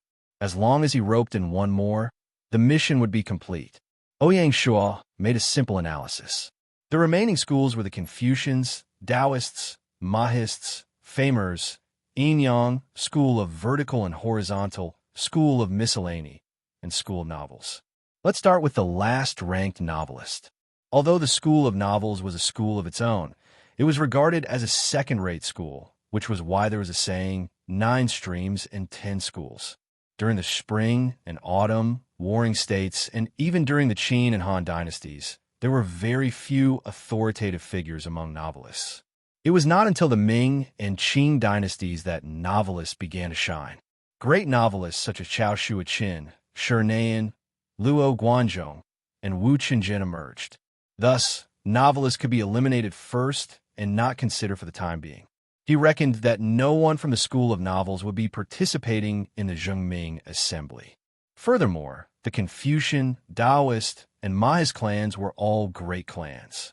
It would be extremely difficult to obtain their recognition. Needless to say, the Confucian faction's ambition was to influence all of the player territories, so it was very difficult for them to settle down in a single territory. At most, they would teach in a certain place, but they wouldn't settle down or become an official. Those who became officials could only be Confucian scholars, not representatives of the Confucian school. Taoism was particular about governing by doing nothing. In a large environment like the wilderness, it was very difficult to gain recognition. Therefore, Lao Zhuang and the others chose to live in seclusion. As for the Mahists, they were similar to the Confucians in that they were also ambitious. The only difference was that the Confucians had the confidence to fulfill their ambitions, while the Mahists could only develop in secret. If the Mo clan wanted to go out into the world, it would be a good choice to settle down in a territory. He wondered if the current Shanghai city was worthy of Mo's attention. Then there were the Famers, the school of yin yang, and the school of vertical and horizontal. The disciples of these 3 schools all had their own specialties. If they were used well, they would have a place to show off their ambitions. One had to mention the difference between Famers and school of vertical and horizontal. Just like the famed scholars, the school of vertical and horizontal also nurtured eloquence. The difference is that the debate between famous scholars lies in the debate of logic, while the debate between political strategists lies in the debate between political strategists. Thus, the disciples of the school of vertical and horizontal could become diplomats, while the disciples of the famous schools were not welcomed. The school of yin-yang advocated the theory of yin-yang and the 5 elements, which then extended to the theory of the beginning and end of the 5 virtues. The 5 virtues refer to the attributes of the 5 elements, namely the earth virtue, wood virtue, metal virtue, water virtue, and fire virtue. According to the theory of the school of yin-yang, everything in the universe corresponded to the 5 elements, and each had its own virtue. The operation of the heavenly Tao, the changes of the world, the replacement of dynasties, and so on were the results of the transfer of the 5 virtues. Before the Battle of Giant Deer, Ouyang Shuo didn't believe in the 5 virtues. However, in the Giant Deer battlefield, Ouyang Shuo had personally taken Liu Bang's Crimson Dragon Soul, so he had no choice but to believe the 5 virtues. Evidently, Gaia had used the concept of the 5 virtues in the theory of luck. If Ouyang Shuo didn't remember wrongly, among the basic buildings of a third-rank county city, there was a building called the Observatory, which was suitable for the disciples of the school of yin-yang. The famous imperial astronomer was in charge of observing the celestial phenomena, calculating the solar terms, and setting the calendar. The last school was the school of miscellany, and its representative was Lu Buwei. Strictly speaking, the school of miscellany was not a school with its own consciousness and inheritance, so Lu Buwei didn't call himself a school of miscellany. Ever since the annals of Han Shu Yuan classified the school of Lu as the school of miscellany for the first time, this school was officially named. Now that Qin Shi Huang was in charge of Xianyang, Lu Buwei definitely wouldn't stay there. It was just that he didn't know if this legendary figure would appear in Shanghai City. After thinking about it, Ouyang Shuo had the most confidence in the school of yin-yang, followed by the school of Moism. As for how it would turn out, it would depend on the Zhengming assembly. In the following days, more and more scholars poured into Shanghai City. The campus of Southwest University China Hall was bustling with activity. Especially the library, it was even more lively. Among the scholars, no matter who came to Shanghai City, The first person to pay a visit was not Ouyang Shua, but the owner of the library, Grand Duke Jiang. Fortunately, the scholars knew their limits, and the ones who came were all representatives. Ordinary disciples could only meet from afar in the library, and they didn't dare to come forward to chat. Otherwise, Grand Duke Jiang, who liked peace and quiet, would probably be annoyed to death. Of course, disputes were unavoidable when the disciples of the various schools moved into Jushin brothel. As the saying went, there was no first place in literature and no second place in martial arts. Scholars despised each other, and it was very normal for them to quarrel with each other when they met.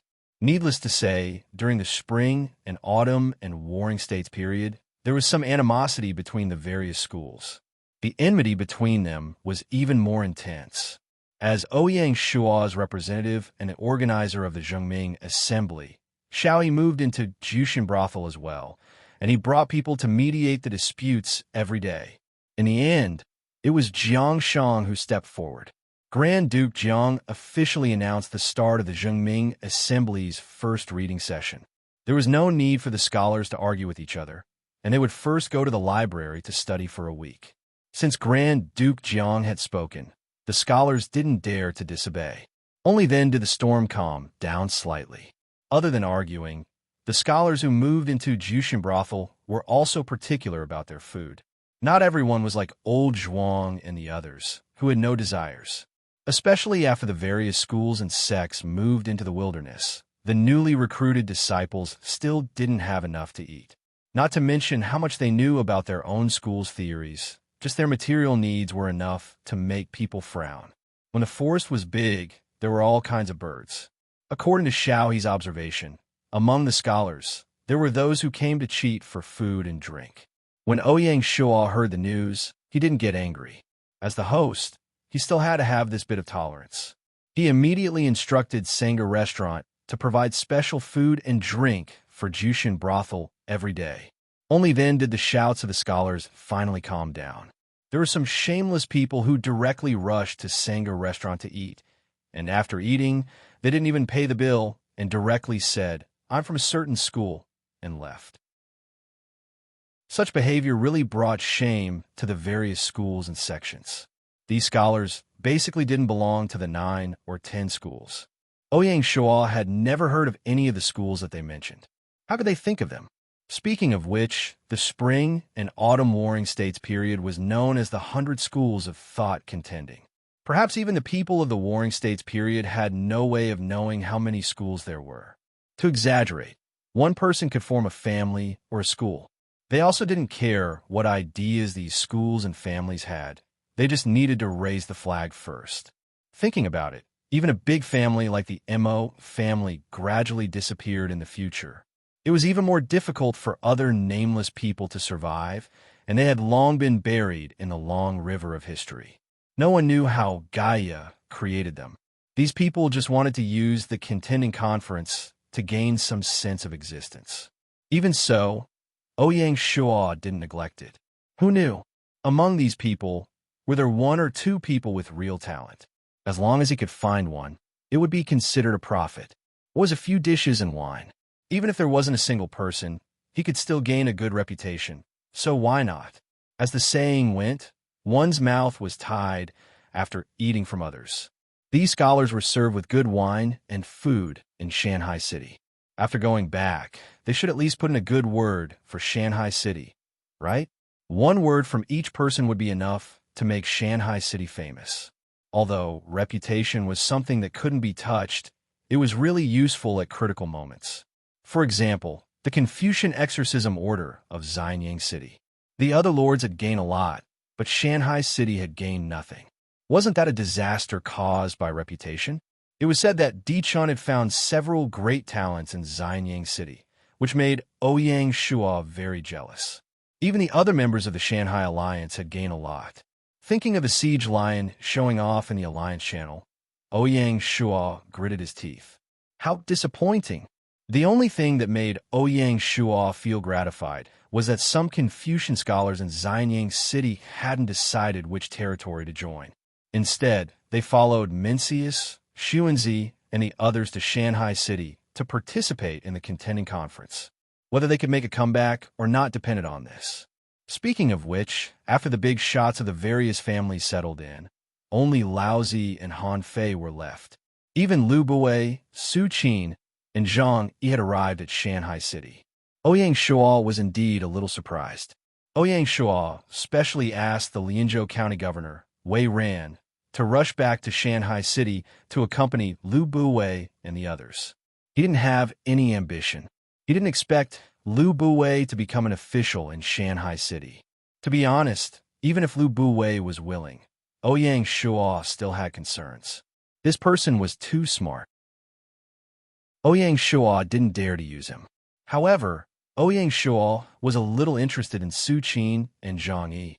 As mentioned before, Shanghai City didn't have any diplomatic talents. Based on Ouyang Shuo's experience in his previous life, diplomatic talents would be more useful later on. The War of Lords in the Wilderness could be roughly divided into 3 stages. The first stage was to develop independently and not interfere with each other. The second stage was to annex each other. The wilderness was still in the second stage, which was also the longest. The third stage was the stalemate stage. After annexation, there would be several overlords in a region. They would balance each other, and it would be difficult to unify. It was like the spring and autumn warring states period in history. At that time, it would be time for diplomats to appear. In addition, as the war progressed, the lords would have to face the threat of the natives. Taking the China region as an example, there would be Tubo, Xixia, Mongolian, and Jurchen forces around it. These major forces were also the enemies of the lords. It could even be said that they were more powerful enemies than the other lords, resisting foreign aggression or keeping domestic aggression at bay. The choice varied from person to person. To be continued. Chapter 438. Speaking of Zhang Yi, he had some connections with Shanghai City. The commander of the 1st Division of the Leopard Tau Corps, Wei Zhang, had once been a minister with Zhang Yi and had a good relationship. Due to this, Ouyang Shuo had the confidence to convince Zhang Yi. But Wei Zhang was still fighting outside and could not reminisce. Ouyang Shuo could only hint to Wei Ran, who was in charge of receiving them, to leak the news to Zhang Yi. He had to keep Zhang Yi. As for settling down and becoming an official, that could be discussed later. August 2nd, Shanghai City. As Shanghai City was preparing for the meeting, Song Jia had already quietly returned to Shanghai City. From start to finish, it had not even been 5 days. Along with Song Jia were Cui Tianqi, Ban Xia, and the other 10 disciples. Speaking of which, Tianqi and the others had left the mountain to train for more than 100 days. They were about the same as Song Jia. Real combat could really sharpen people. The 10 young disciples had dark faces. They had lost their childishness and were much more mature. Especially Cui Tianqi, who was leading the group. As the eldest senior disciple, he had taken care of his juniors and matured quickly. The young swordsman back then had the air of a chivalrous warrior. Ouyang Shuo also noticed that the sword at Tianqi's waist had been changed to the azure edge sword. The azure edge sword had been given to Song Jia by Ouyang Shuo. After Song Jia obtained the divine weapon Chun Jun sword, the azure edge sword had naturally been replaced. The fact that Tianqi obtained this sword was enough to prove Song Jia's recognition of him. It seemed that Song Jia had taken good care of this disciple she was proud of. Ouyang Shuo was injured, but his senses were as sharp as before. He could faintly smell the scent of blood coming from Tianqi and the others. It seemed that the training at Five Finger Mountain had not been easy. The 10 disciples were probably all wounded. One of them had his calf bitten through by a wasteland beast and was crippled for life. Practicing martial arts was not as beautiful as it looked. Being injured was a common occurrence. Not to mention them, even Song Jia had returned from the Five Fingers Mountain with injuries all over her body. This training had a great impact on Ban Xia and the other girls. In Ban Xia's eyes, there was less arrogance and more fear. Ouyang Shuo frowned indistinctly when he saw this. This was not a good thing. Why did she become so timid after this training? Ouyang Shuo didn't say anything.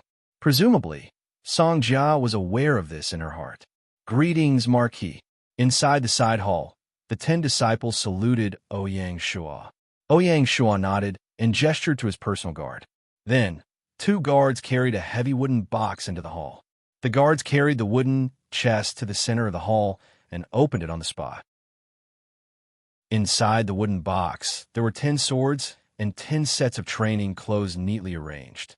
The swords were forged by the weapons workshop, and all of them were of rare quality. The training clothes were sewn by Qing.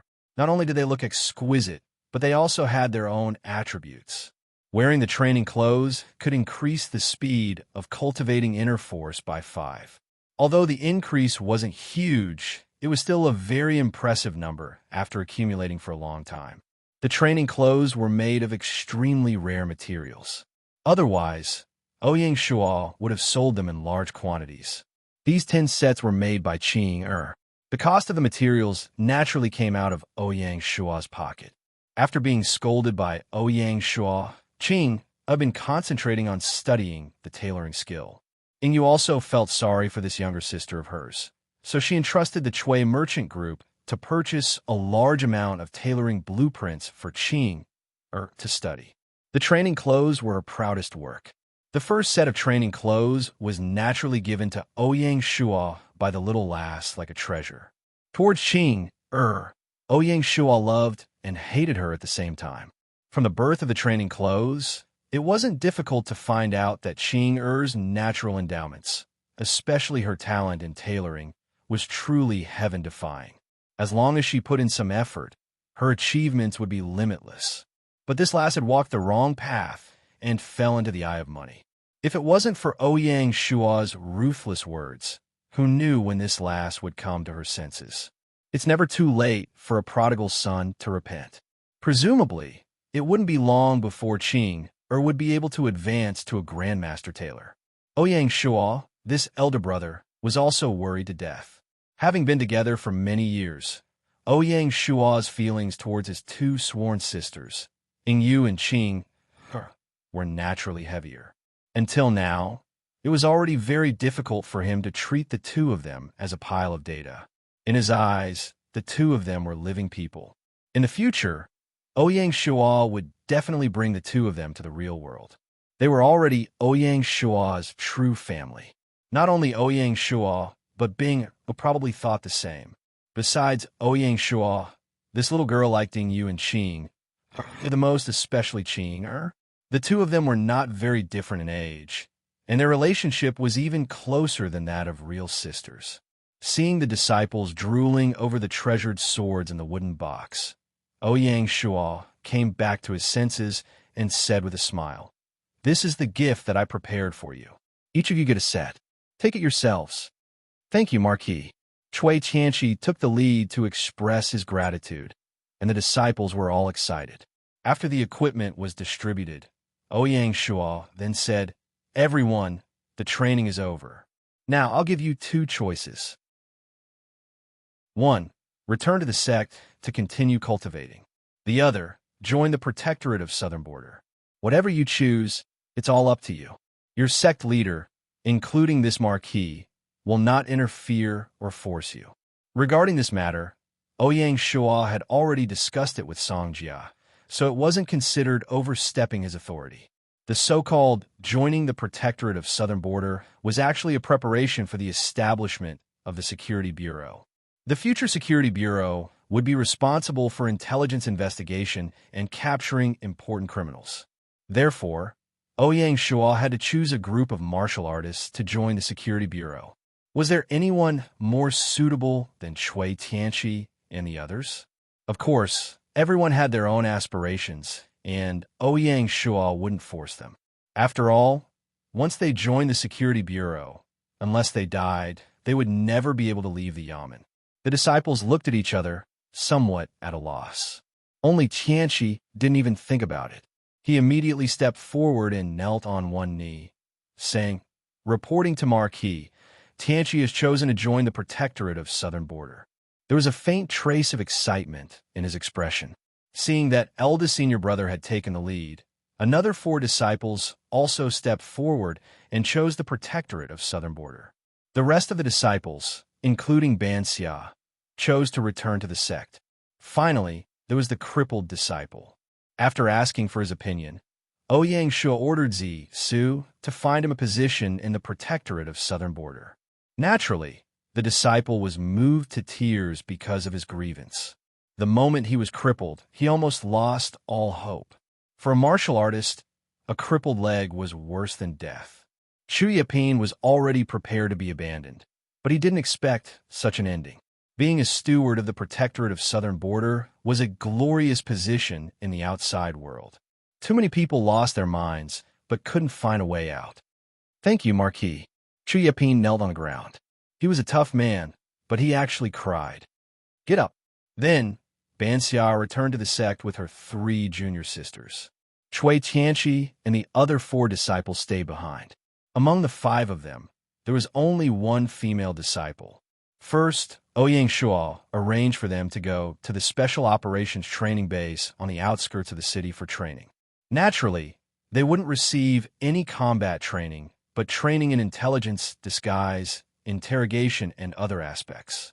Only those who passed the training and had outstanding results could join the security bureau. Ouyang Shuo ordered a guard to lead Tianqi and the others to the Special Operations Training Base. Only he and Song Jia were left in the side hall. To be honest, Ouyang Shuo was a little surprised that Song Jia could come back so quickly. Of course, he was also very touched.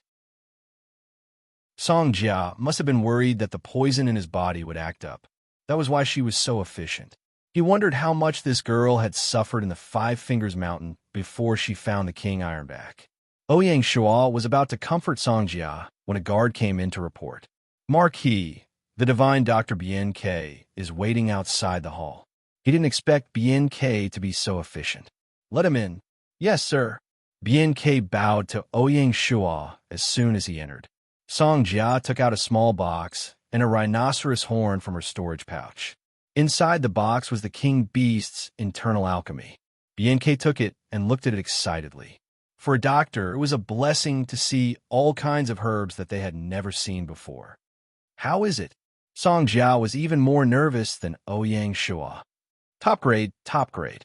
Bien Ke exclaimed after a moment of observation. Song Jia breathed a sigh of relief. Bien Ke carefully closed the box and looked up. Sir and madam, please don't worry. The elixir will be ready in 3 days. I guarantee that the disease will be cured. Thank you. Bien Ke got up and excused himself. After Bien Ke left, Song Jia took out some scales from her storage pouch. They were the scales of the king beast. She said with a smile, Blockhead, look, these are top-grade scales. Ouyang Shuo took a piece. The texture of the scales was fine and very tough. He tried to pull it, but it didn't budge. He was shocked. One should know that he had the strength of 3 bulls. Even though he didn't use his full strength, it was still extraordinary. The scales were indeed of the highest quality. Try inserting some ethereal force into it. Apparently, the secrets of the scales were more than that. When Ouyang Shuo heard this, he directed a strand of golden quintessence into the armor. The ethereal force flowed inside the scales, but couldn't damage the internal structure. What? Ouyang Shuo was shocked. Song Jia nodded in satisfaction after seeing Ouyang Shuo's reaction. She said with a smile, the scales are not only tough, but also hard to damage with internal force. It's a top-grade material for internal armor. Ouyang Shuo nodded in agreement. Other than that, the scales had other magical properties. He had a feeling that the toughness of the scales could be even stronger if he used ethereal force to wash them. How did you kill the king beast? Ouyang Shuo looked at Song Jia in confusion. It was easy to imagine how powerful the king beast would be with the protection of the scales. Back then, Ouyang Shuo had been beaten black and blue when he killed an ordinary iron armor beast. The ironback beast paled in comparison to the beast king. It's a secret. Song Jia smiled, but didn't mention it. To be continued. Chapter 439. Ouyang Shuo looked at Song Jia with pity in his eyes. Silly girl, you're still so eager. Give me the scales. I'll give them a ching. That's enough to make 3 or 4 sets of inner armor. The inner armor wasn't the most important thing. The most important thing was that ching could become a grandmaster with those precious materials. Last time, the girl had complained to him that she didn't have top materials to break through the bottleneck. The scales Ouyang Shuo had collected from the iron-armored beasts didn't catch her eye. Okay. Song Jia straightforwardly handed over the 100 pieces of scale armor to Ouyang Shuo. Oh right, there's also this. Saying this, Song Jia took out a small booklet from her storage pouch. What's this?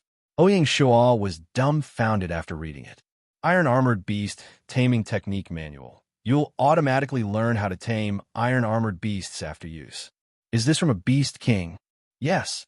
Not bad. Ouyang Shuo smiled. He wasn't too surprised. Even on Jingzhou Island, the iron armor beast was a rare species. Therefore, even if one mastered the art of domestication, without a certain number of species and groups, it would be useless. There was no way to domesticate them. Song Jia was speechless as she looked at Ouyang Shuo. Rolling her beautiful eyes, she said with dissatisfaction, "Don't look down on others. What if I say that I also found a valley with thousands of iron-armored beasts living in it?" What? Ouyang Shuo did not notice that his voice was trembling as he spoke. His mind was completely shaken by the information Song Jia had revealed. A valley with thousands of iron-armored beasts? What did that mean? A brand new cavalry unit was about to be born. An army of iron-armored beasts? Just thinking about it was exciting. One must know that the iron armor beast was a true dire beast, which was comparable to a spirit beast. An iron-armored beast would be even better than a cyan beetle horse. After all, a cyan beetle horse was just a regular warhorse. Thinking of the huge body, tyrannical strength, and terrifying explosive power of the ironback, such a cavalry, galloping on the battlefield, was simply a nightmare for the enemy. The only drawback was that in terms of endurance, the ironbacks were slightly inferior to warhorses. But it didn't matter. If the ironback cavalry was really formed, it would be the most powerful heavy cavalry, a terrifying existence that could determine the outcome of a war. Heavy armored cavalry did not need to travel long distances to begin with. It was their destiny to tear apart their enemies and crush all obstacles on the battlefield. Of course, in order to control such a powerful mount, the requirements for the cavalry were also very high. Ouyang Shuo first thought of the barbarian warriors. Perhaps only the equally powerful mountain barbarians could control wild beasts like the ironback beast. Correspondingly, the Taiping Army's southern barracks north of Milan Fort had increased its army to 40,000. The 3rd Division of the Soaring Dragon Army was already trembling with fear at Milan Fort. With Milan Fort, it wasn't too much of a problem for a single division to fight against 40,000 soldiers. More importantly, what if the Taiping Heavenly Kingdom suddenly increased its army? If that happened, Milan Fort wouldn't be as stable as a boulder. Given the Taiping Heavenly Kingdom's ambitions, this wasn't an impossibility. After all, if they could take Milan Fort and direct their army at Lianzhou County, it would be no small temptation for Hong Xiuquan. The prerequisite was that Hong Xiuquan didn't know how many elite soldiers were stationed in Lianzhou County. Otherwise, he would definitely give up on this idea. After Shanghai City established the Bureau of Military Intelligence and the Black Snake Guards, it could be said that the Tianping Heavenly Kingdom was at a complete disadvantage in terms of intelligence. They weren't on the same level at all. Shanghai City knew every move of the Taiping Heavenly Kingdom like the back of its hand. On the contrary, the Tianping Heavenly Kingdom knew nothing about Shanghai City. Milan Fort didn't allow any outsiders to enter. Even a fly from the Taiping Heavenly Kingdom couldn't fly into Lianzhou County.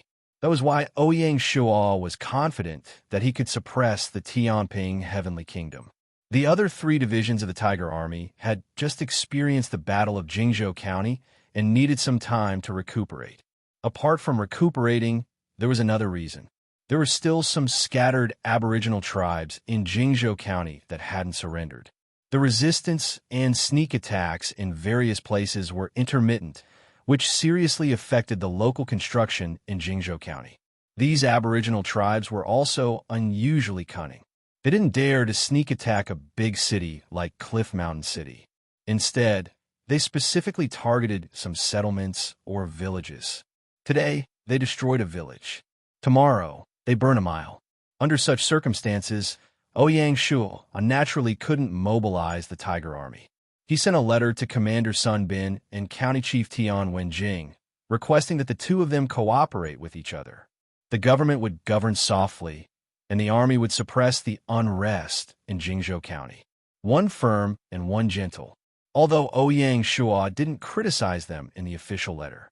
However, both Sun Bin and Tian Wenjing could feel the Marquis' anger. When the Marquis was furious, Jingzhou County would be plunged into a reign of terror. Before entering Cliff Mountain, Ouyang Shuo already had a premonition that the aboriginals of Jingzhou Island were difficult to deal with. However, he didn't expect that even after stationing an entire army to guard the place, there would still be endless trouble. The resilience of these aboriginals was indeed beyond Ouyang Shuo's expectations. He could only hope that Sun Bin and Tian Wenjing could help him clear the obstacles. Otherwise, Ouyang Shuo wouldn't mind waving the butcher's knife against the stubborn aboriginals. In the entire Battle of Jingzhou County, there wasn't a single aboriginal tribe that was completely exterminated. If the situation really got out of hand, Ouyang Shuo could only come up with this plan to intimidate the rascals. Other than the two main army corps, the remaining field troops were the Imperial Guard Division and the Featherwood Guards. Unfortunately, in the Battle of Giant Deer, the two trump card troops suffered heavy losses. The losses of their troops couldn't be replenished in a day or two. The Featherwood Guards were easier to deal with, as they directly selected people from the Imperial Guard Division and rapidly restored their strength to 3,000 men. At the same time, the troops were officially renamed as the Divine Martial Guards. The Imperial Guard Division was more troublesome. They were originally lacking in manpower, and now that the Divine Martial Guards took away 1,400 to 500 men, it was really a serious blow. Division Commander Lin ran to Ouyang Shuo to complain every 2 to 3 days. However, it was currently wartime. In order not to affect the combat strength of the frontline troops, the military administration could only temporarily transfer soldiers from the 3rd Division of the Dragonxiang Legion stationed at Fort Milan, the 1st Division of the Dragonxiang Legion stationed at Douanan Manor, and the 3rd Division of the Tiger Brave Legion to supplement the Imperial Guard Division. The vacancies of the 3 main army corps could only be filled slowly. Regarding this, Shi Wansui and the other generals had to complain a little in their hearts. One had to know that although they weren't the frontline troops, they were about to go to war. At this time, suddenly transferring hundreds and thousands of elites, although it wasn't a serious blow, it was enough to give the division commanders a headache. Ouyang Shuo, this Marquis, wasn't impartial. Regarding the general's complaints, Ouyang Shuo could only promise to replenish their troops as soon as possible. At the same time, he would give them priority in terms of equipment and provisions. Only with this could the matter be considered settled. Having a big family and a big business was this troublesome. As the head of the family, Ouyang Shuo couldn't just protect the Imperial Guard Division and the Featherwood Guards. Otherwise, the other troops would really have objections. The soldiers transferred from the 3 main army corps couldn't be used immediately. They still needed to go to the Special Operations Training Base to receive 2 weeks of special training. Trump card troops like the Imperial Guard Division and the Featherwood Guards were strong, but once they suffered losses, it wouldn't be easy to recover. Otherwise, why didn't Ouyang Shuo directly form a trump card corps? Therefore, after careful consideration, there was no way to increase the number of troops in Zhaoqing County. Bai Qi and Han Xian could only lead 3 divisions to attack Zhaoqing County. In addition, there was the cooperation of the Tianshuang County City Guard Division.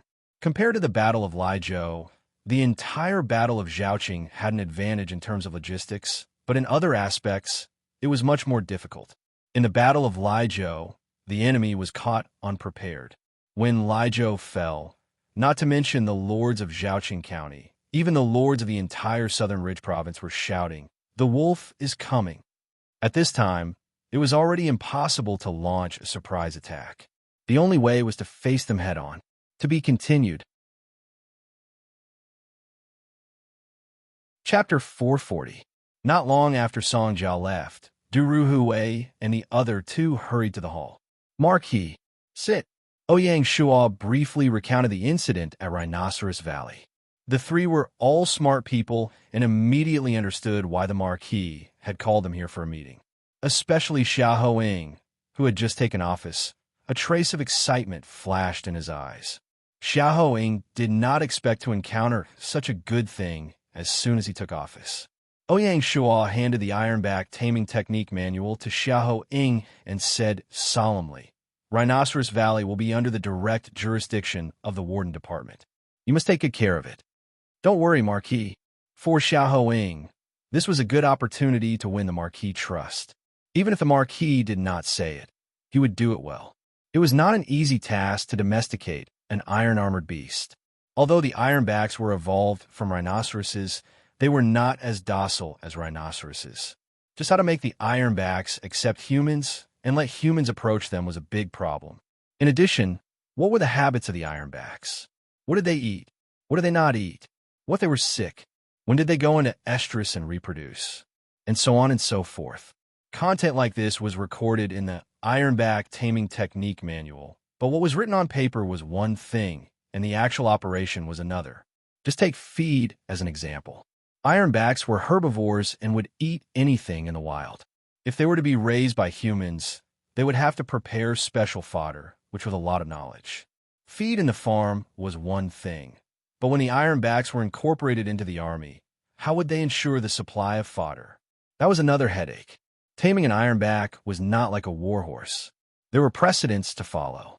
Even so, Xia Hoing was still full of confidence, based on his rich experience in raising horses. Warhorses and Ironbacks had something in common after all.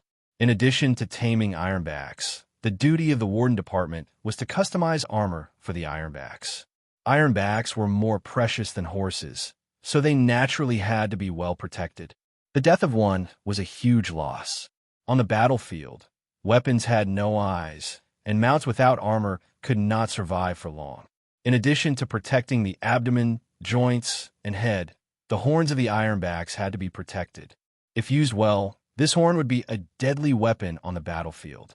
Ouyang Shuo deeply understood this. On the battlefield, if you were hit by the horn of an Ironback, you would be seriously injured if not dead. Finally, there was the selection of soldiers, which was the most difficult. Because the number of Ironbacks was limited, only one guard was considered for the time being, which was 3,000. After all, the number of barbarians was limited. The elite barbarian warriors of the mountain barbarian tribes that had settled in the territory had basically all been selected.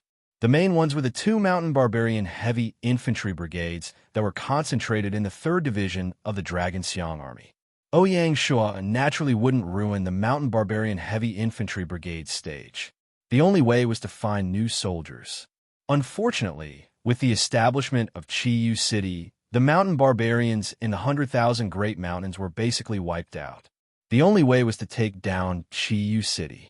Fortunately, the construction of the Rhinoceros Valley, the breeding of the Ironback beasts, the research and development of the armor, and the subsequent large-scale manufacturing all required time. There was still time. In particular, the breeding of the Ironbacks would take a long time. When forming the Iron Armor Guards, they could not kill the goose that laid the golden eggs and catch all the Iron Armor beasts in Rhinoceros Valley. They had to wait until the number of Iron Armor beasts reached a certain level. This matter still had to be considered at length. On the 3rd of August, Song Jia went to Tianchuan County. That afternoon, she brought her parents to Shanghai City. Ouyang Shuo had been waiting by the teleportation array for a long time. Only Zi Su accompanied him. Ouyang Shuo welcomed them personally, but he didn't lead the territory's ministers to welcome them with great fanfare. Song Jia's father would understand the deeper meaning behind this. Song Jia's father was in his 50s. He was energetic and refined. His eyes occasionally flashed, showing his shrewdness and the shrewdness of a businessman. In reality, he was the leader of the Song Consortium. Song Jia's mother was a gentle woman with a fair and delicate face. Her clothes seemed simple, but in fact, she had extraordinary taste.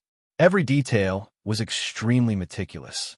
Song Jia's genes were mostly inherited from her mother. Uncle, Auntie, Ouyang Shual went forward to greet them. Your little Shual, right? Hearing about you is not as good as meeting you in person. Song Jia's father went forward and shook hands with Ouyang Shual. His attitude was still amiable. Uncle, you flatter me. Accompanied by Song Jia, Song Jia's mother followed behind and gently sized up Ouyang Shual. In the morning, Ouyang Shual had specially chosen a scholar's robe. It matched with his handsome and resolute face. He looked refined with a hint of calmness and extraordinary bearing. As the saying went, the more a mother-in-law looked at her son-in-law, the more pleasing she felt. Song Jia's mother's first impression of Ouyang Shual was very good. Jia Jia, you have good taste. Of course. Don't you know who I am? In front of her mother, Song Jia was just a little girl. She wouldn't be modest. That's right. Don't you know whose daughter she is? Mother. Song Jia was somewhat helpless against her mother's teasing. Mother and daughter's personalities were really similar. When Song Jia's mother was young, she was also mischievous. Please. Ouyang Shual led the way. When Shanghai City was expanding, the royal city was also renovated. A pond was built in the square in front of the Protectorate Manor. A statue stood in the middle of the pond, which was the symbol of the Shanghai territory. Streams of water gushed out of the dragon's mouth. Under the illumination of the sun, rainbows appeared one after another. It was extremely beautiful. Ouyang Shual led Song Jia's parents to the back of the hall. After a short rest, they went to the back garden. The entire back garden was constantly under construction. It became more and more exquisite, and there were more and more scenic spots. Gradually, it had the atmosphere of an imperial garden. At this time of year, the garden was still in full bloom. Birds were chirping, and fish were swimming in the water. There were even deer playing on the lawn. Vaguely, rabbits, goats, peacocks, and other small animals could be seen everywhere. Needless to say, these small animals were specially domesticated at Bing Er's request. The entire back garden was the little girl's playground. Ouyang Shu even had people build a modern amusement park in a corner of the garden. In the amusement park, there were not only swings and slides, but also a small castle. Ouyang Shua's love for Bing was unparalleled. Therefore, only people who were especially close to him could be invited to the back garden as guests. In the attic, Su had already prepared the afternoon tea with some people. The four of them walked through the gravel path and went up to the attic. Looking into the distance from the attic, they could see the scenery of the lake and the mountains. Borrowing the scenery, listening to the chirping of birds, drinking iced drinks, and eating exquisite pastries, it was really a great enjoyment. At the side of the attic, there was a woman playing the zither. The melodious sound of the zither and the chirping of birds perfectly blended together. All of this was carefully arranged by Ouyang Shual to specially entertain Song Jia's parents. Little Shual is considerate. Song Jia's father nodded his head in satisfaction and said, "It's just that it's too late." With Ouyang Shual's status, spending so much effort to arrange, it was really sincere. Of course, Song Jia's father was also subtly reminding Ouyang Shual not to be distracted by playfulness. Of course, the scenery was beautiful, but indulging in it was not something a lord could do. Ouyang Shual nodded his head and humbly accepted the advice. In fact, he rarely came to the back garden. He simply did not have the time. In the blink of an eye, 2 hours passed as they chatted. Jia Jia, take me to the garden for a walk. Song Jia's mother was very smart. She knew that she should leave space for the two men to talk. Okay. Song Jia smiled and stood up. After the two left, Ouyang Shual talked to Song Jia's father in detail. Jia Jia, I believe Jia Jia has already told you about second uncle's intentions. I did. What do you think? Song Jia's father raised his head and looked at Ouyang Shual with an unfathomable expression. Ouyang Shual smiled and said, "The key is not what I think, but what you think, uncle." Silence, a long silence. Sigh. Song Jia's father let out a long sigh, picked up his teacup, and drank a big mouthful. Second brother's heart is too big. If it was only his second brother who opposed, Song Jia's father would not be afraid. The reason why he was in a difficult position was that his father Song Jia's grandfather, also had an ambiguous attitude. The entire Song family was filled with an impetuous atmosphere. It was hard to satisfy one's desire. Ouyang Shaw vaguely sensed this, which was why he was not in a hurry to express his stance. It was not good for him to get too involved in the internal affairs of the Song family. "Uncle, you should stand up." Seeing that Song Jia's father was unable to make up his mind, Ouyang Shua had no choice but to speak. Song Jia's father suddenly raised his head. His sharp gaze almost pierced through Ouyang Shua. Ouyang Shua's expression did not change. He was as steady as Mount Tai. What he said was after careful consideration. It was not an impromptu idea. With the current situation of the Song family, the only solution was for Song Jia's grandfather to completely retire and let Song Jia's father truly take over the family. Only then could Ouyang Shua rest assured and cooperate with the Song family. Otherwise, there would always be a rift between the two sides. Another period of silence. Ouyang Shua was helpless. Businessmen were like this, full of worries. He was not a businessman, but a lord, the future king. He liked to act with thunderous force. You're right. Perhaps it was because he felt Ouyang Shua's determination and will. Song Jia's father finally made up his mind. It's time to have a showdown with the old man. After saying this, Song Jia's father suddenly became relaxed. That old man was a huge mountain that pressed on top of everyone in the family.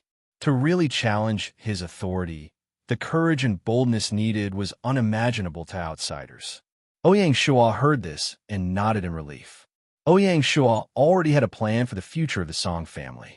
After occupying Zhaoqing County, the Song family would have to leave Tianchuan County. As compensation, Ouyang Shua would allow the Song family to resume their old business. The establishment of the Song family's Chamber of Commerce in the Mountain Sea territory would be unimpeded. This was Ouyang Shua's promise to Song Jia's father. In addition, Song One and the Song brothers would also be put in important positions under the framework of the territory. To be continued. Chapter 441. An hour later, Song Jia accompanied her mother back to the attic. Seeing Ouyang Shua and his son leisurely drinking tea, she knew that the discussion was over. Even so, Song Jia still looked at Ouyang Shua worriedly. Seeing Ouyang Shua vaguely nod his head, she finally relaxed.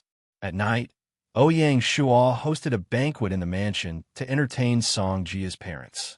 Other than Ying Yu and her sister, no one else attended the banquet.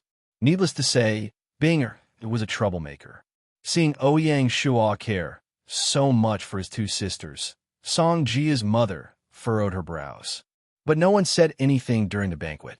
Song Jia's parents stayed in Shanghai City for a night and returned to Tianchuan County the next morning. When they returned, there would probably be a storm in Tianchuan County.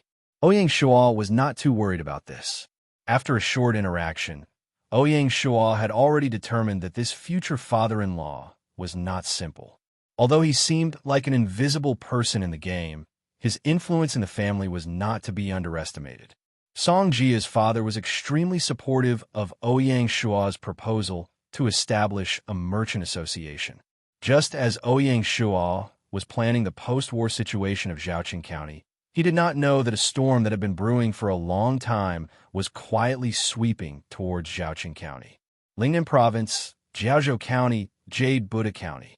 Jade Buddha County was located at the southernmost part of Jiaozhou County. It was also a port city.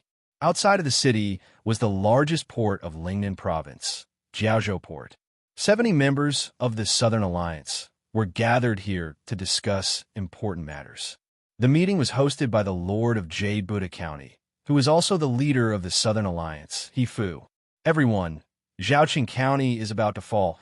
We can't just sit here and wait for death. He Fu's eyes were resolute as he spoke in a powerful voice. If we continue to watch from the sidelines, then Shanghai City's next target may be Shaozhou County or Jiaozhou County. In the end, the entire Lingnan province will fall into the hands of Shanghai City. How dare Wu Yi establish the protectorate of the southern border? His wild ambition is already clear. That's right. We must resist Shanghai City's invasion. The one who spoke was Ruan Ping, Ouyang Shua's former rival in love. This disciple of an aristocratic family had failed to form a marriage alliance and was instead humiliated by Ouyang Shua, causing him to become a laughingstock in the circle of aristocratic families. At the mention of Shanghai City, Ruan Ping gritted his teeth. The Ruan family was one of the top existences in the Southern Alliance. The statements of Buddha, he, and Ruan Ping caused the meeting hall to fall into an uproar. The lords whispered to each other. Going against Shanghai City required a great deal of courage. More than half of the lords had participated in the Battle of Giant Deer, and they had witnessed the might of Shanghai City's army, especially in the Featherwood Guard's final battle. The Scarlet Cloak was practically a nightmare. The impression was too deep. They couldn't imagine how an army could be so powerful that even the invincible warriors of River East were defeated.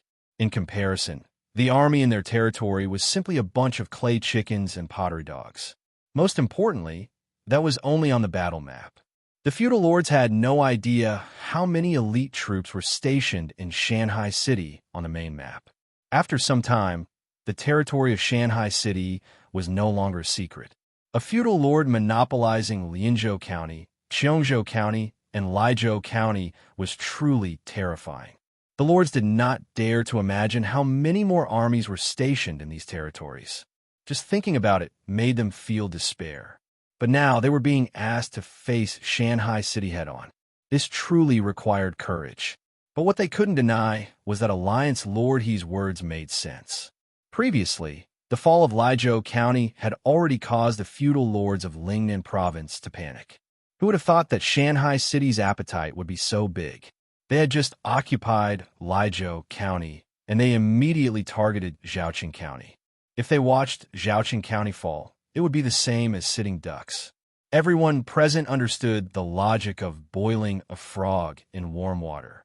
It was just that knowing was one thing, and doing it was another. Luckily, at the crucial moment, Buddha, he stood up with a firm attitude. He wanted to go to war with Shanghai City. Alliance Lord, just say it. What do you want us to do? After a difficult struggle, finally, the members of the Southern Alliance reached an agreement and decided to act together. When Buddha he heard this, he smiled with relief. Fortunately, everyone still had some courage. He looked around and said in a deep voice, "Send troops to Zhaoqing County, chase the Shanghai City army out of Zhaoqing, and even annihilate them."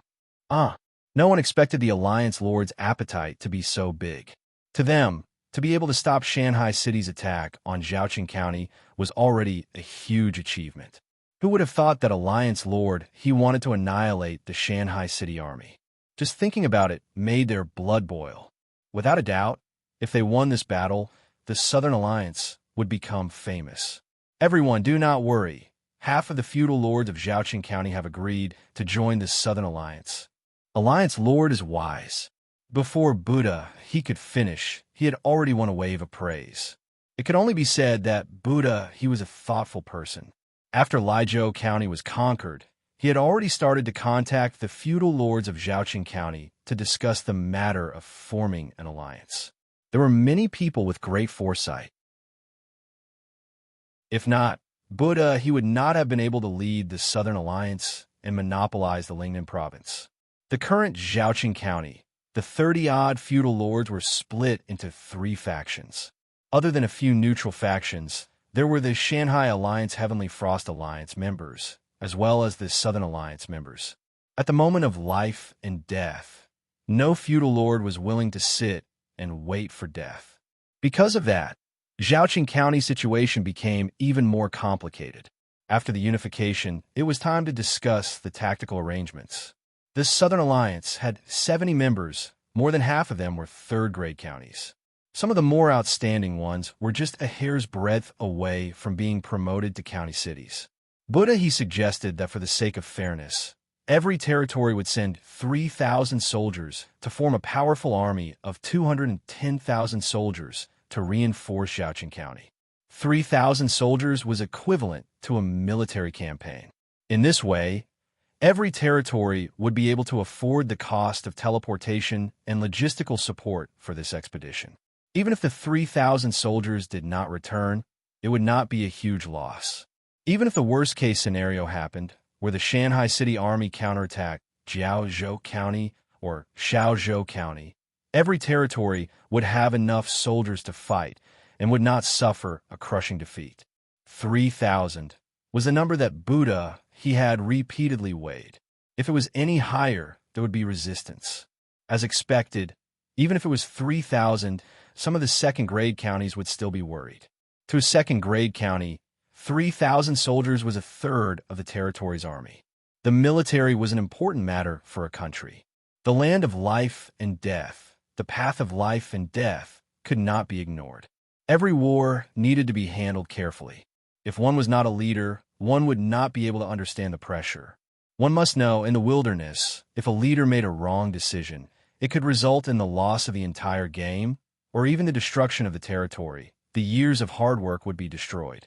Furthermore, the army was sent to help Zhaoqing County to defend against the enemy.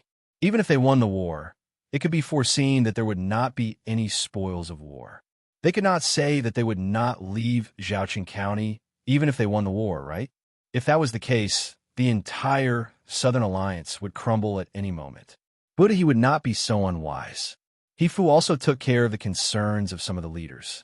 Toward some of the territories that were truly in trouble, after discussion, the alliance allowed them to send out 2,000 soldiers. After the final calculations, the Allied army had exactly 200,000 soldiers. Among them, there were the 2,000 soldiers that Hifu had sent, making up the total of 200,000. Adding on the local army in Zhaoqing County, Hifu was confident that they could chase the Shanghai City Army out of Zhaoqing and even counterattack Leizhou County. It was not impossible. Of course, the prerequisite was that Shanghai City did not send more soldiers, and that was practically impossible. Shanghai City was not stupid. They would definitely guard against such a move. The Battle of Leizhou had long spread throughout the Southern Alliance. The only variable was the temporary alliance that the smoke and fire evildoers had formed. After experiencing the Battle of Leizhou, Shanghai City would definitely be prepared for this. Even so, Hifu was confident that Tianyu Wui would never have guessed that it was not just the leaders of Zhaoqing County that had allied together, but the entire Southern Ridge province that had allied together. The wolf is here. This was not just empty words. The threat that Shanghai City posed to the surrounding territories was simply too great. On the forums, some people joked that even the rebel army in the wilderness was not as scary as Shanghai City. They would rather face the threat of the rebel army than face the army of Shanghai City head-on. But a strong dragon could not suppress a snake in its own territory. Hifu was confident that with 200,000 soldiers, even if Shanghai City was a true dragon, it would have to obediently stay in its territory. After discussing the number of soldiers to send out, the next step was to attack the target. According to the news from the leader of Zhaoqing County, the current battlefield at Zhaoqing was in a stalemate. More than 30 territories with different factions and different positions were in a stalemate. The three divisions of Shanghai City were divided into three groups, advancing from the south to the north. Anyone in the path of the army, no matter which faction they belonged to, had to obediently surrender. Bai Qi was still very cautious and did not advance rashly. Every city that they occupied had to be repaired. After clearing out the resistance in the cities and the subordinate cities, they would continue to advance. Step by step, they pushed Zhaoqing County toward the cliff. Bai Qi was certain that the leaders of Zhaoqing County would not be able to unite and fight a decisive battle against the army of Shanghai City.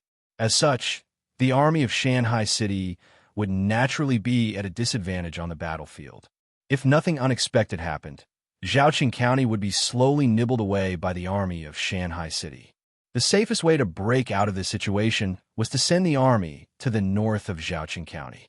Gathering there, they would then gather the local armies together to form a joint force.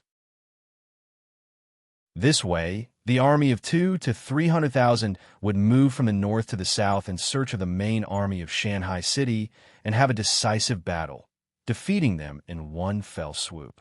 However, Hifu did not think so. To be continued. Chapter 442. What do you think is the most important thing in the Battle of Zhaoqing?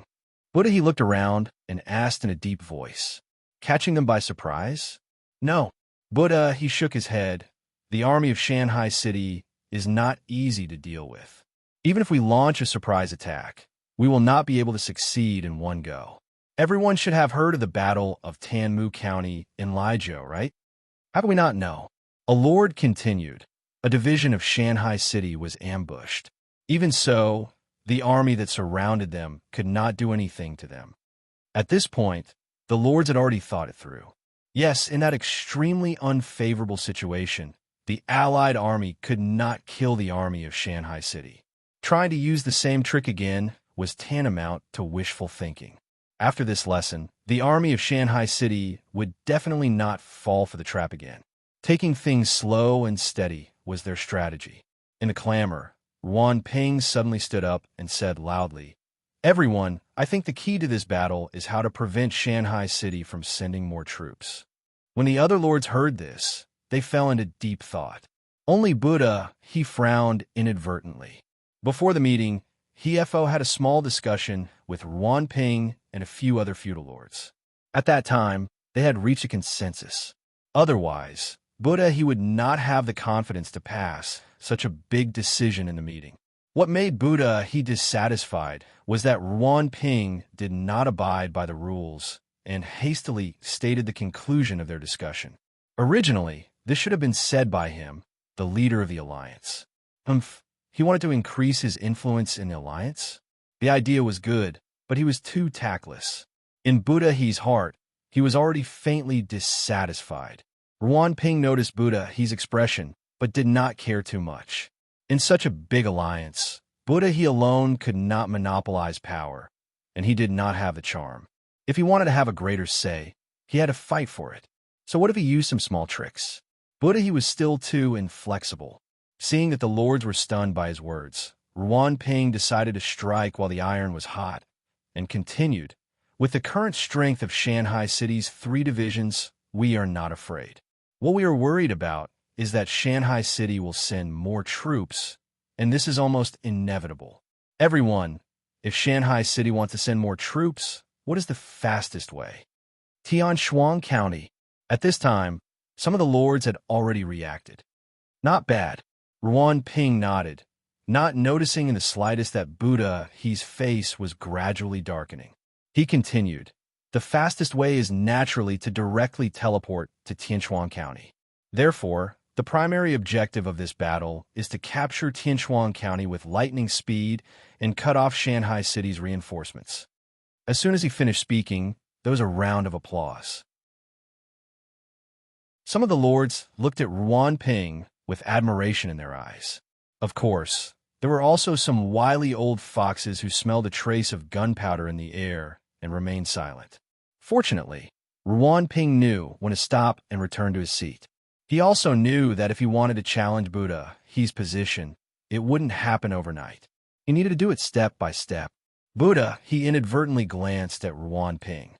A cold light flashed across his eyes, but on his face there was still a warm smile. He said, "Ruan Ping's words are reasonable. I also agree. The most important thing now is how to take down Tianshuang County without alerting Shanghai City." There was no such thing as a territory's teleportation array being destroyed.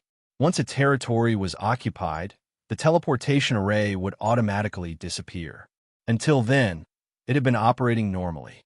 Before this, there had been no news of a territory's teleportation array being destroyed. Therefore, once Tianshuang County was attacked, the army of Shanghai City could immediately rush over through the teleportation array to reinforce it.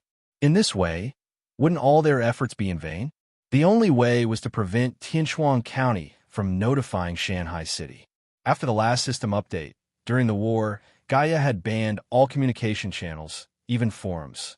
The only way to send a message was through a relay station. In addition, Tianshuang County could also directly send a message to Shanghai City through the teleportation array. Therefore, to achieve this without anyone knowing, they had to completely block the above 2 routes. This was too difficult. Solomon was no fool. During the war, Tianshuang County would definitely be heavily guarded. To send people to cause destruction? It was as difficult as ascending to the heavens. Even if they sneaked into Chinchuan County and blocked the teleportation array and relay station, they would be finished once the garrison of the city arrived. Therefore, this was an impossible task. Even Buddha, he did not have confidence. Previously, the result of their discussion was that they still had to sneak in and try to arrange for people to cause destruction in the city as long as possible. The most important thing was to gather the army and directly crush Tianchuan County with the momentum of Mount Tai. Even if the army of Shanghai City teleported over, they would still be finished. There were two reasons for Buddha his confidence. First, the expensive teleportation fee meant that Shanghai City could not teleport too many troops at once. 30 to 40,000 troops was already the limit. These troops were not enough to contend against an army of 200,000. Secondly, Shanghai City was unable to gather enough troops in a short period of time. Shanghai City was not a county, but a county city. Not all of its troops would be stationed in the main city.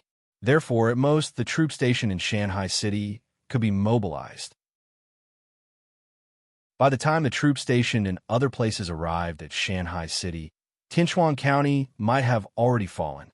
With these two reasons, Buddha, he was full of confidence. Of course, there were still risks involved. After all, the number of troops stationed in Shanghai City had always been a secret to the outside world.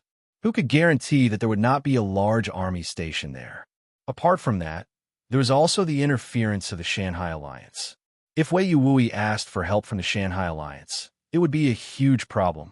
At any time, hundreds of thousands of troops could be teleported over. Just thinking about it made his scalp go numb. After all, the Southern Alliance could not be compared to the Yin-Huang Alliance. When the Yin-Huang Alliance attacked Shanghai City, they could mobilize their allies to block the entrance of the Shanghai Alliance. Could the Southern Alliance do that? Of course not. At the end of the day, the Southern Alliance was just a regional alliance and did not have the resources or connections to do so. Ask for help from the Yin-Huang Alliance and work together? That was not reliable. The Yin-Huang Alliance was a big fish, and once they were involved, it would not be easy to get rid of them. There was a saying, "It is easy to invite a god in, but difficult to send him away." Right now, it was just a battle of reinforcements, not a battle of life and death. Buddha, he was definitely not willing to have anything to do with those bastards from the Yin-Huang Alliance. Once they were involved, the entire Southern Alliance would most likely fall into the hands of the Yin-Huang Alliance. Buddha, he was a disciple of a noble family and understood Di Chun and the rest too well. It was too risky. Buddha, he was also an ambitious person and would not allow the Yin-Huang Alliance to take over their territory. What should they do? As the alliance leader, Buddha, he was under the most pressure. If they lost this battle, not only would he lose his position as alliance leader, the entire Southern Ridge province's vitality would be greatly affected and would fall into the hands of the Shanghai City sooner or later. Thus, they had to be extremely cautious in any battle. It was not a joke to say that it was best to be foolproof, but the situation in front of them did not allow them to be so cautious. Thinking about that, the hall fell silent. None of the leaders present were idiots. This was a test of life and death, and they had to consider all aspects. Attacking Tianchuan County was a little risky, but they had to fight and they had to be quick. Everyone knew that if Tianchuan County was in Zhaoqing County, it would be a thorn in the side of the alliance, and if they did not remove it, they would not be able to fight the Shanghai City army. If not, when both sides were in the middle of a fierce battle, and a large army charged out from Tianchuan County and kicked the alliance's butt, it would be a huge joke. How about we surround them and not attack? Someone suggested. What do you mean? Buddha, he was startled and asked. What I mean is to arrange 60 to 70,000 soldiers to surround Tianchuan County and keep an eye on them. But we will not take the initiative to attack the city. Just keep an eye on Tianchuan County. What do you think? That's interesting. But that way, the alliance's numbers will decrease sharply. That's right. If we mobilize 60 to 70,000 soldiers at once, do we still have the confidence to defeat the Shanghai City army on the battlefield? You should know that apart from the three divisions, Shanghai City also has a garrison division stationed in Liuzhou County, and together with the Tianshuang County City Guard Division, they have 60 to 70,000 soldiers. There is a risk, but it's better than attacking the city. If there is no other better way, this is the only way. Buddha, he sighed, looked around, and said, "Does anyone have any other plans? This battle is of great importance, and I hope everyone can offer their suggestions." As soon as he finished speaking, the hall became noisy again. The leaders all put forward their ideas, but they were all rejected one by one. Half an hour later, the discussion in the hall became weaker and weaker. Obviously, no one had any good ideas. Only Ruan Ping calmly sat at the side, a faint smile at the corner of his mouth, as if he had the pearl of wisdom in his hands and was very confident. The most important person, of course, had to appear last. "Everyone." Ruan Ping suddenly stood up. His voice was not loud, but it once again became the focus of everyone present. Seeing this, Buddha, he felt even more unhappy. Damn it, what a show-off, what a time it was, and he only knew how to steal the limelight. It was just that his self-restraint was extremely good, and he did not show it. Ruan Ping did not care what Buddha he felt. He was very confident in this battle, and he must use this opportunity to expand his influence in the alliance. Ruan Ping walked to the center of the hall, looked around, and said with a smile, "Everyone, I have an item that can break the teleportation array of Tianshuang County." It was really earth-shattering, truly earth-shattering. "Ruan Ping, this matter is of great importance. You can't talk nonsense. The teleportation array is something built by the system. How can it be broken?" Buddha, he could not help but reprimand. Hearing this, a cold light flashed in Ruan Ping's eyes, and a trace of mockery appeared at the corner of his mouth. "Humph, I was waiting for you to say this. Wait and see how I slap your face later." Ruan Ping was indeed a sinister young master. This was a trap within a trap. Let's see what item he took out to be so confident. To be continued.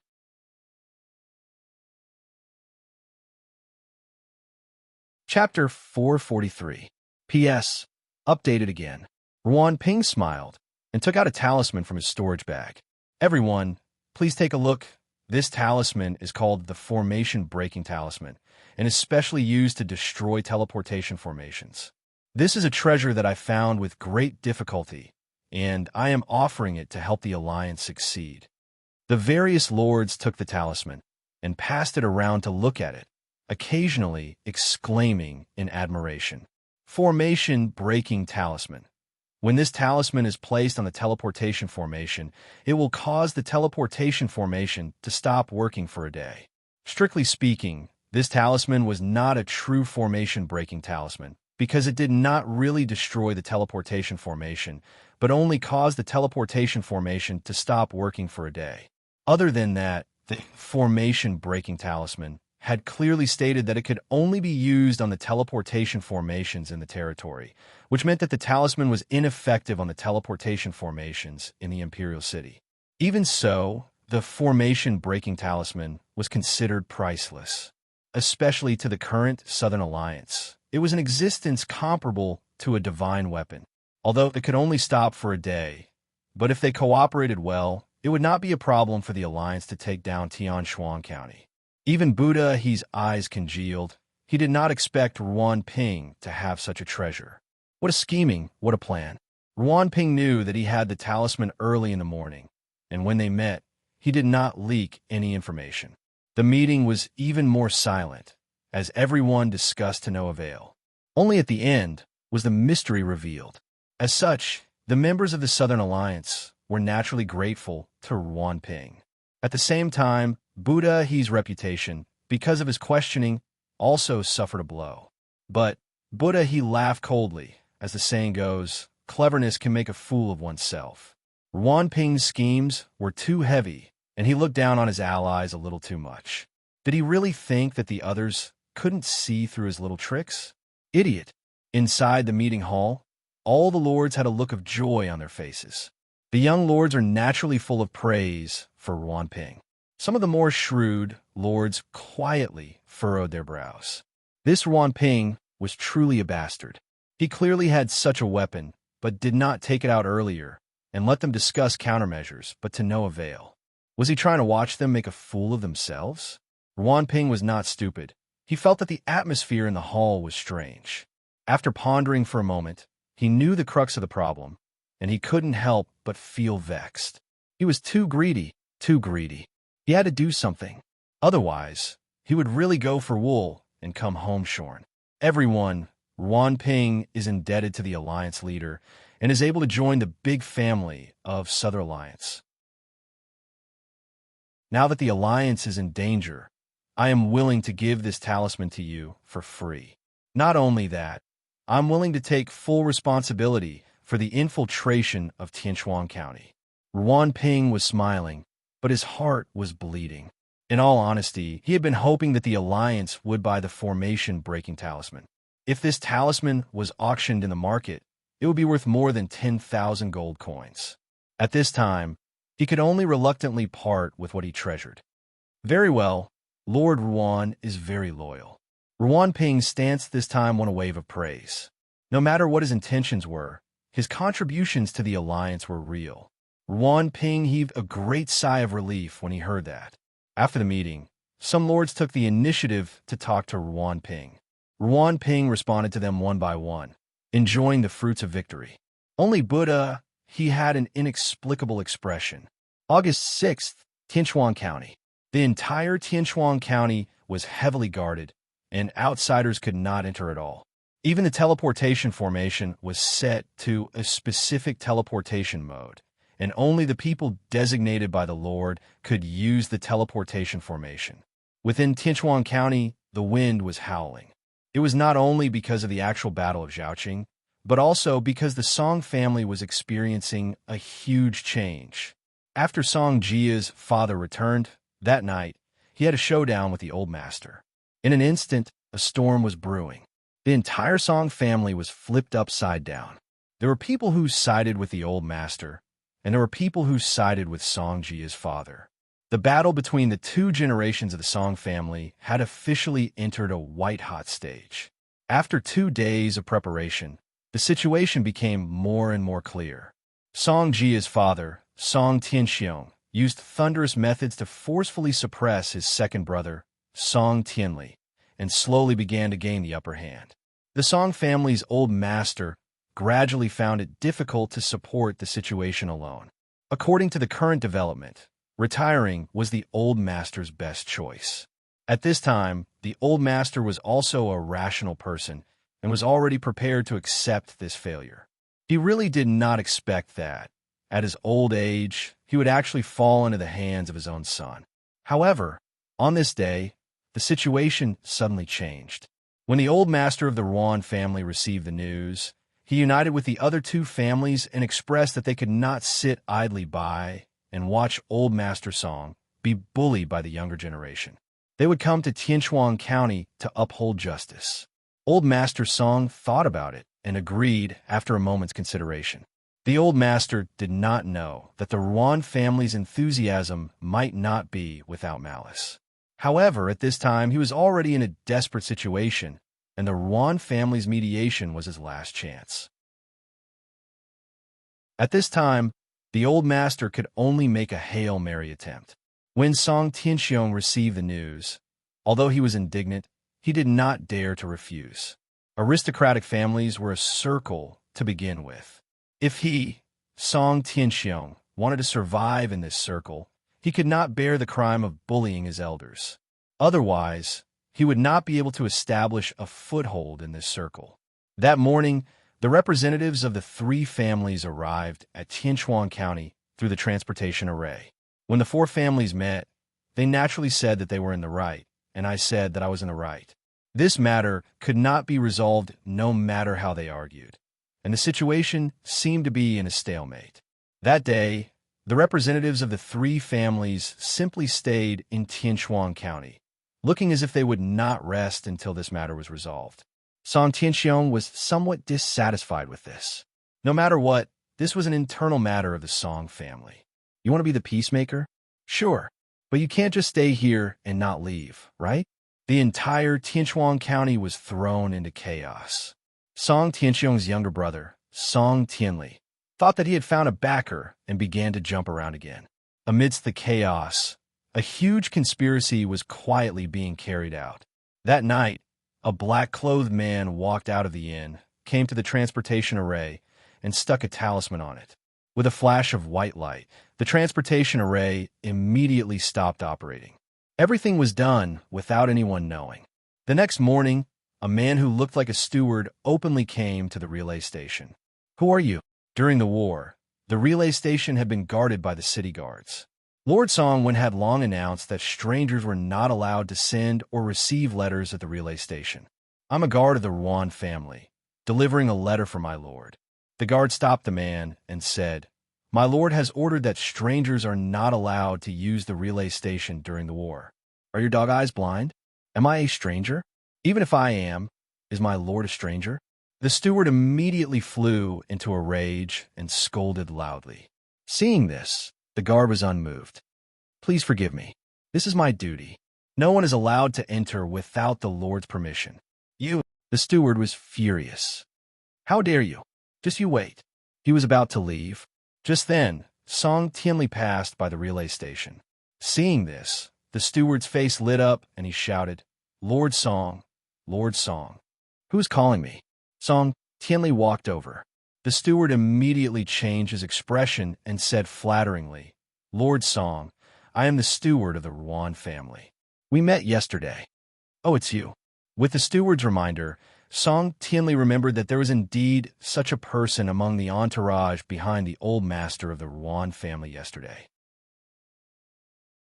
Seeing the steward holding a letter in his hand, Song Tianli took the initiative to ask, "What's wrong? Are you here to deliver a letter?" Yes. "Lord Song, you don't know, but my lord had an urgent matter at home, so he put it down and rushed to Tianchuan County to mediate. Now that he's outside, he still has to deal with family matters. Old master is very generous. Thank him on my behalf." Hearing this, Song Tianli was moved. "Look, what is righteousness? This is righteousness." If it wasn't for the old master of the Ruan family, Song Tianli would have been defeated. Song Tianli pointed to the guard in front of the relay station and asked, "Then this is—" "Sigh."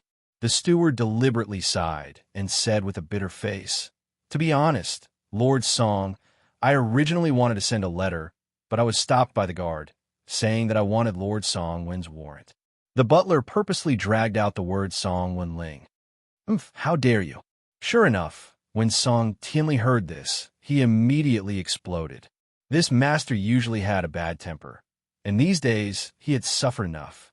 His heart had long been suppressing a bellyful of anger. "Bold slave, do you recognize me?" "Yes, I do." Although the guard felt humiliated, he didn't dare to talk back. No matter what, Song Tianli was also a member of the Song family, one of the masters of Tianchuan County.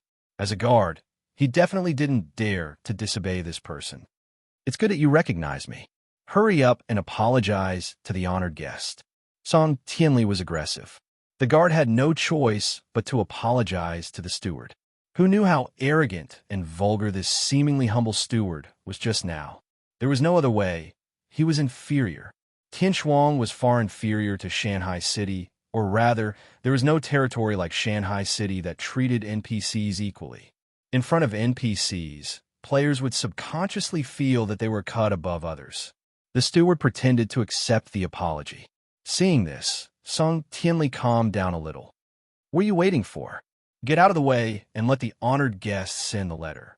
Will you be able to afford the delay?" Hearing this, the guard revealed a troubled expression. It was nothing for him to apologize. However, it was a little difficult for him to get out of the way. Meeting Song Tianli's eyes, the guard said nervously, but the Lord has ordered." He couldn't say what he wanted to say next. That was because Song Tianli was completely enraged. He quickly stepped forward and slapped the guard. "Bastard, is my words not worth that brat Song Wen's warrant?" The guard was beaten, but he didn't dare to say anything. It was another guard who was smart enough to see the situation and came out to help in time. He said with a smile, "Since Second Master has spoken, it's naturally possible. He's new and doesn't know the rules. Please forgive him, Second Master." Seeing this, Song Tianli snorted and slightly calmed the anger in his heart. To be continued.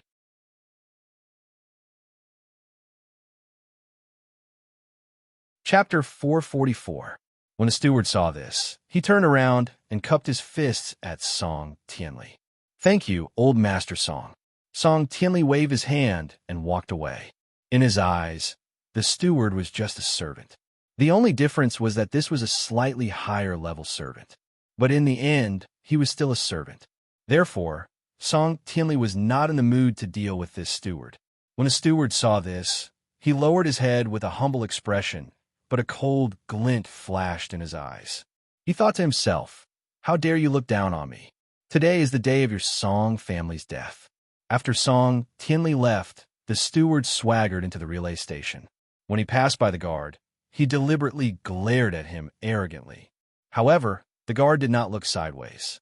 The steward walked into the relay station and found the deputy. When a relay station was built in the territory, the system would automatically spawn a deputy in charge of receiving and receiving mail. This deputy was not under the jurisdiction of the territory. If he was unfortunately assassinated, he would automatically revive after a day. The deputy smiled and greeted him. "Sir, are you sending or receiving a letter?" "Neither." "Neither. Then why are you here?" "To take your life."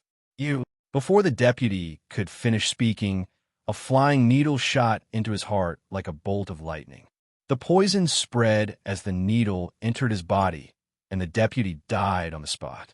It turned out that this inconspicuous steward was a martial arts expert that the Ruan family had spent a lot of money to hire.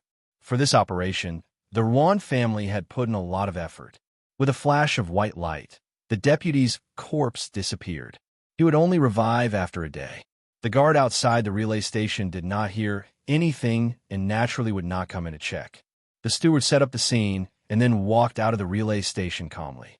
Just like that, the teleportation array and relay station in Chinchuan County City were paralyzed and external communications were completely blocked. After the steward left, he went to a remote alley and fired a signal flare before disappearing. Who fired the signal flare? Song Wen had just woken up and was doing his morning exercises in the courtyard. "Guards, here, go and find out for me." "Yes." At this time, the slightest disturbance would trigger Song Wen's sensitive nerves. As the eldest son, Song Wen's duty was to ensure that Tianchuan County remained safe and sound. Song Wen felt a little uneasy when he woke up in the morning. The sudden rise of a signal flare gave him a bad premonition, as if something big was about to happen. Just as Song Wen was deep in thought, the 200,000-strong army of the Southern Alliance had already rushed towards Tianchuan County. The overwhelming army arrived at the outskirts of Tianchuan County through the teleportation formation. As soon as he received the signal, he immediately charged out of the camp. The guards at the city gate looked at the approaching army and trembled in fear. That was an army of 200,000 soldiers. When they lined up together, there was no end in sight. The area outside the city turned black. The black tide of people surged forward, intending to devour the entire Tianchuan County. Under the dark blue sky, the black tide surged, the banners fluttered, and the spears stood in great numbers. One by one, the phalanxes were neat and uniform. There were saber and shield soldiers, archers, and cavalry. Mixed in with the army were siege vehicles, catapults, and mobile arrow towers. The war horses neighed, and the war drums thundered. Before the army arrived, an imposing aura that was as heavy as a mountain pounced forward. The overwhelming killing intent caused people to be unable to breathe. "Kill! Kill! Kill!" Shouts that shook the heavens reverberated in the wilderness, incessantly lingering in the ears. The soldiers stepped on the drums, shouted their slogans, and advanced forward with determination. Any living being that stood in the way of the army was turned to dust. The commoners outside the city were not spared, and did not even have the time to run, because within a radius of a few miles, all the empty spaces were filled with soldiers. Run? Where to run? Within the army formation, any random rain of arrows would send the commoners to hell. The army did not waver at all, stepping on the corpses of the commoners, They continued forward, not wasting a single second, as if they were not killing a group of living people, but a group of ants. In this chaotic world, where would there be mercy? The city gate was in chaos. Don't push, don't push. Let me in quickly. Child, where's my child? Who has seen my child? In the crowd, a woman walked in the opposite direction, looking anxious. Close the city gate, quick, close the city gate. At this critical moment, the guards at the city gate did not care about the lives of the commoners at all, and directly pulled up the drawbridge. Anyone who dared to stop them would be killed without mercy. Ah, murder, the soldiers are killing people. Devil, you are devils. God damn, you'll go to hell. Buttface, it's me. I'm your neighbor's aunt, Buttface, save her. A woman shouted to a guard, looking anxious, but with a hint of expectation. The guard's face was as gloomy as still water, as if he were deaf, and he still waved the butcher's knife. 2 lines of tears flowed down the young face of the soldier. Many of these commoners were neighbors of the soldier, and some were even related to him. Now, the soldiers were waving the butcher's knife at them. How cruel the world was. The ant did not wait for help and died in the chaos of the knife, her eyes full of unwillingness and fear. The woman who lost her child was still shouting anxiously, trying to find her lost child in the crowd. Child. At this moment, a child walked out of the corner of the city gate. The woman cried tears of joy and quickly walked forward, trying to push the crowd away to meet the child. The child also had an innocent smile on his face, and the braid on his head was very cute. Suddenly, a sharp arrow pierced through the air and shot through the woman's chest. The woman's happy expression froze on her face, but her eyes were full of infinite anxiety. At this moment, all she thought about was the child's safety, and she did not care about her own life and death at all. Wah! Seeing his mother fall to the ground, the child in the distance cried out. The child's cry was extremely ear-piercing in the hustle and bustle. At this moment, a guard finally could not help but rush out and carry the child back. Wah! The child cried incessantly, his little head facing the place where his mother had fallen. Seeing that the child was saved, the brave mother's eyes were filled with relief, and she died. Along with her, hundreds of commoners were sacrificed. The battle had not started, and the city gate was already drenched in blood. The affairs of the world were difficult, and human lives were like dirt. Quickly report to His Excellency. The guard spoke with a trembling voice, and his teeth chattered. Yes, sir. A guard ran down the city gate tower in a panic and went straight to the Lord's mansion. Without the guard going to report, the sound of the war drums outside the city had long caused uneasiness in the city. The commoners in the city were all too familiar with the sound of the war drums. For a moment, the commoners in the city were in a panic. As soon as Song Wen rushed out of the Lord's mansion, he bumped into the guard who came to report. Speak, what's going on? Song Wen tried to calm himself down and gave the order. At this time, anyone could panic, but he could not. His Excellency, it's bad. An army, a densely packed army.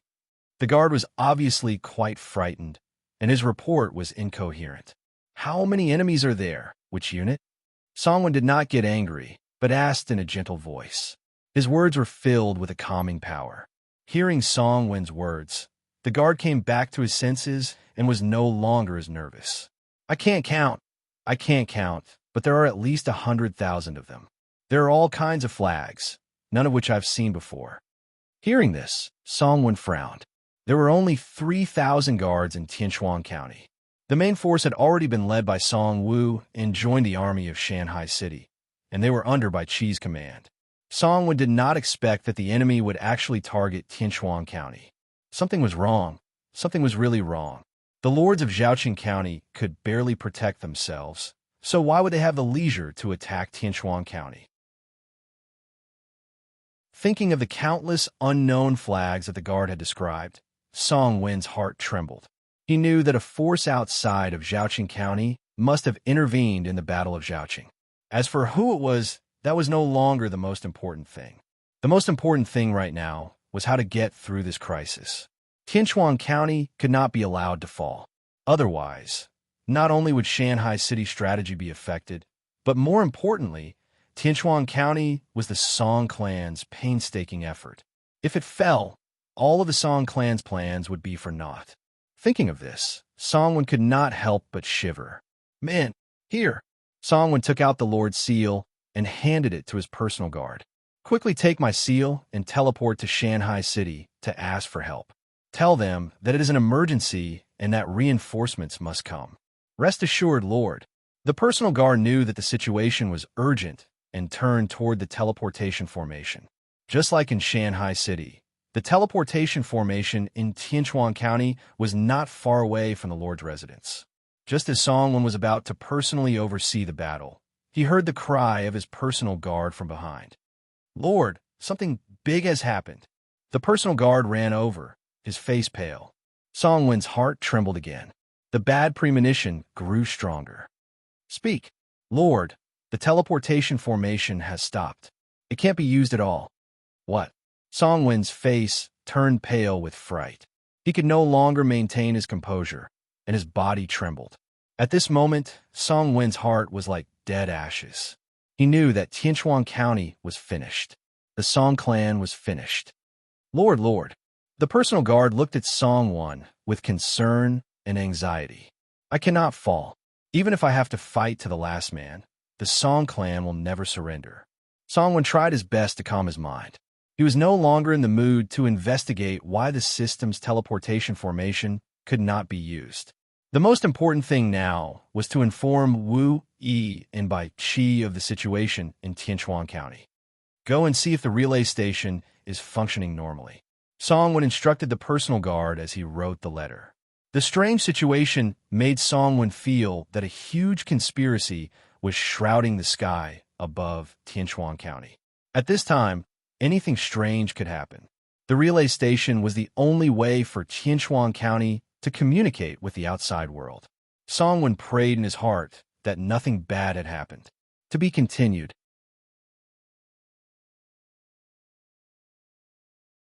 Chapter 445. P.S. Sorry for the late update. After a while, the personal guard ran back with a pale face. Songwen raised his head and saw the expression on the guard's face. His heart turned cold. Speak, my lord, the deputy was assassinated.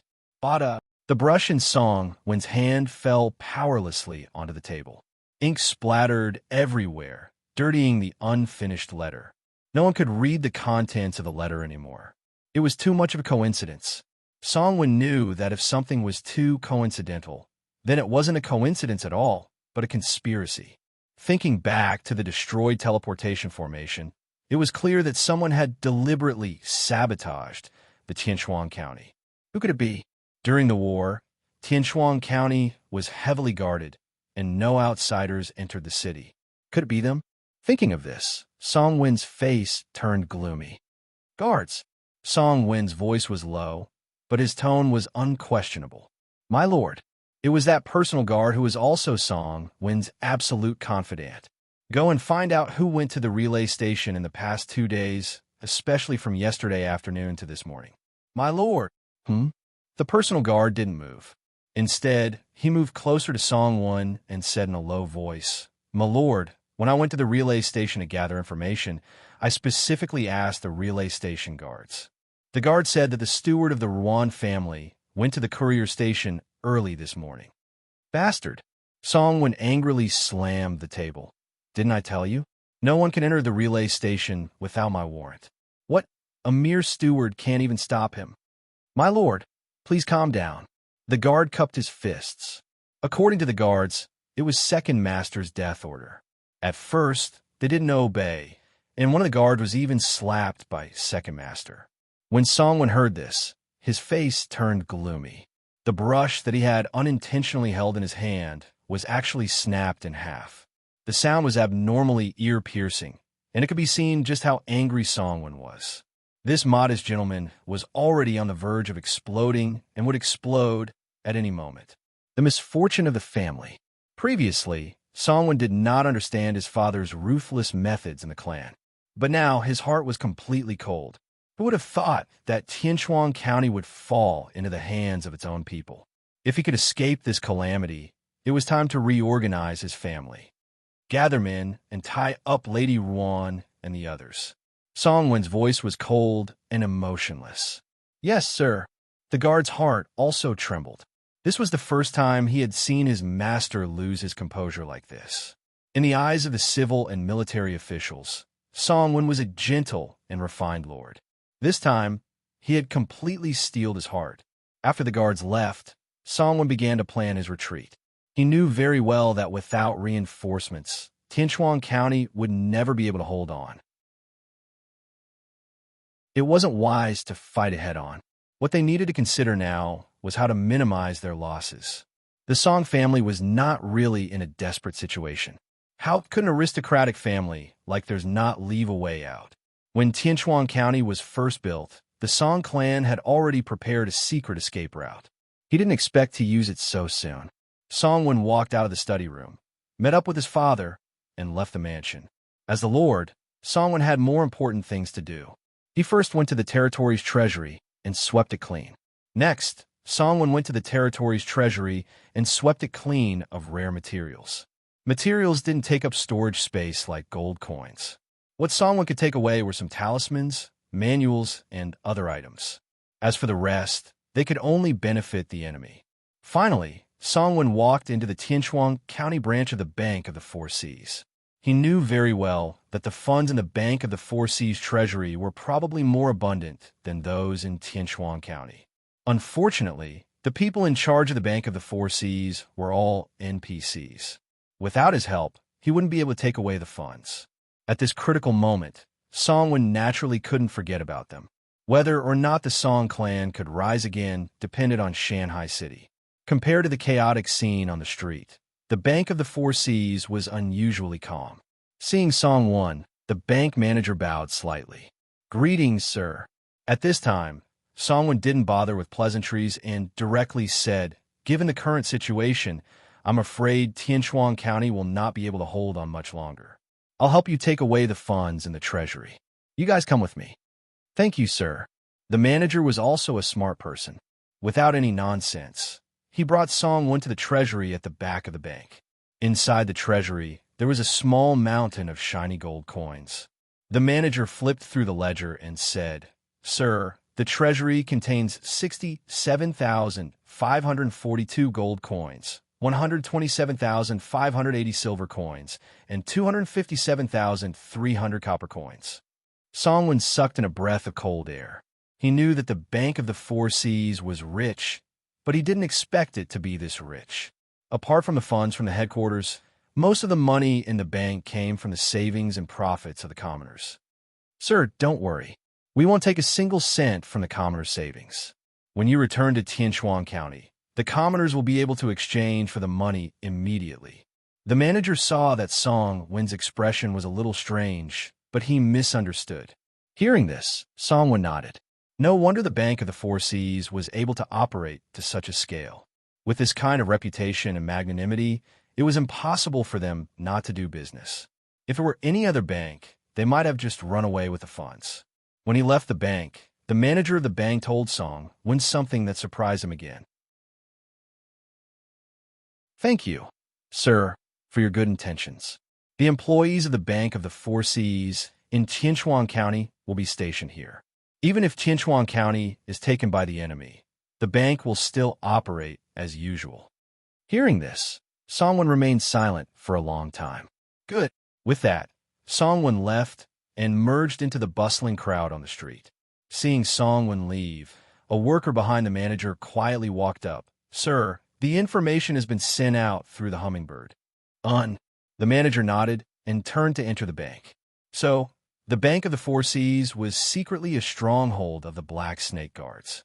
The Southern Alliance members would never have thought that under such circumstances, the information in the city could still be sent to the command center of the Shanghai City Army. In less than 2 days, Bai Qi would be able to get the first-hand information. The manager of the bank decided to stay in Tianchuan County. Other than maintaining the operations of the Bank of the Four Seas, the most important reason was to continuously send the information in the city to the command center. Of course, Even if the Bank of the Four Seas was swept, the Black Snake Guards still had other secret strongholds in Tianchuan County. This was something that even the Lord Song did not know.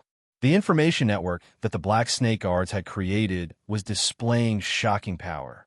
Songwen walked out of the bank and frowned when he saw the chaos on the streets. The army was pressing on, and rumors were everywhere in the city. Anyone with a bit of knowledge knew that Tianchuan County would not be able to hold on. The scene that happened at the city gates spread throughout the city. All of a sudden, the city was in a state of panic. The commoners were trying to use their own methods to avoid the war. The most common method was naturally to stay in their homes and be ostriches. Some of the smarter ones hid in cellars, rice tanks, and other places that were even more secluded. In the chaos, the dregs of society floated to the surface. Some hooligans actually took advantage of the situation. They smashed shops, harassed women, and committed all sorts of crimes. The troops in the city were either waiting on the city walls or had other military duties and did not have the energy to deal with these hooligans. Seeing this, Songwen frowned. He checked the attributes of the territory and saw that the security and people's will attributes were constantly dropping. In less than an hour, it had dropped by more than 10 points. This cannot go on. Once the people's will was lost, it will be difficult to get it back. Guards, sir. One of Songwen's personal guards walked up to him. Sent a group of people to deal with these hooligans. Sir, the guard was a little puzzled. At this time, every soldier was very precious, but to use them to suppress the hooligans was a bit of a waste. Why aren't you going? Do my words no longer matter? Yes. The guard's heart trembled. He no longer dared to delay and turned to leave. Returning to the Lord's mansion, the people of the Ruan family had already been tied up by the guards and were detained in the hall. Songwen, why did you tie me up? Let's go. When the old man of the Ruan family saw Songwen, he immediately cursed. Old man, don't you know what you've done wrong? Songwen was no longer gentle and refined, and the first thing he said was old man. Hearing this, the old man of the Ruan family was so angry that his face turned red. Ignorant child, what did I do? Tell me clearly. Fine. Songwen was so angry that he laughed. Did you destroy the teleportation formation? Did you assassinate the deputy of the relay station? What? You dare to do it, but not dare to admit it. You need evidence to speak. Do you have evidence? The old man was still quite stubborn. You want evidence, right? Bring it here. The guard of the relay station walked into the hall and recounted everything that had happened in the morning. Don't slander me. I didn't ask anyone to send the letter. When Songwen heard this, he frowned. It seemed that this old fox had come prepared. He turned to look at the guard and asked, Do you still recognize that manager? Yes. Take a look. Which one of them is it? The people of the Ruan family and the other two families were all captured. Not a single one was spared. Hearing this, the guard looked up, and the more he looked, the deeper his frown became. The old man of the Ruan family smiled proudly. Is there? If not, then you're framing a good person. That damned old fox, that steward, must be hiding. Now that it was chaos, it was impossible to find him. At this moment, the old man of the Song family walked into the hall, followed by Song Tianli. Wonder what's going on? Grandfather. Songwen didn't dare to be negligent and recounted the entire sequence of events from beginning to end. Hearing this, the old man frowned. Although he was dissatisfied with his son's seizure of power, it was an internal matter of the family. Now, it concerned the rise and fall of the family. If it was really the Ruan family's doing, it would be too despicable. Such behavior could not be forgiven. Thinking of this, the old man looked up at Song Tianli and asked, Tianli, is what Wonder said true? Did you let a steward into the station this morning? To be continued.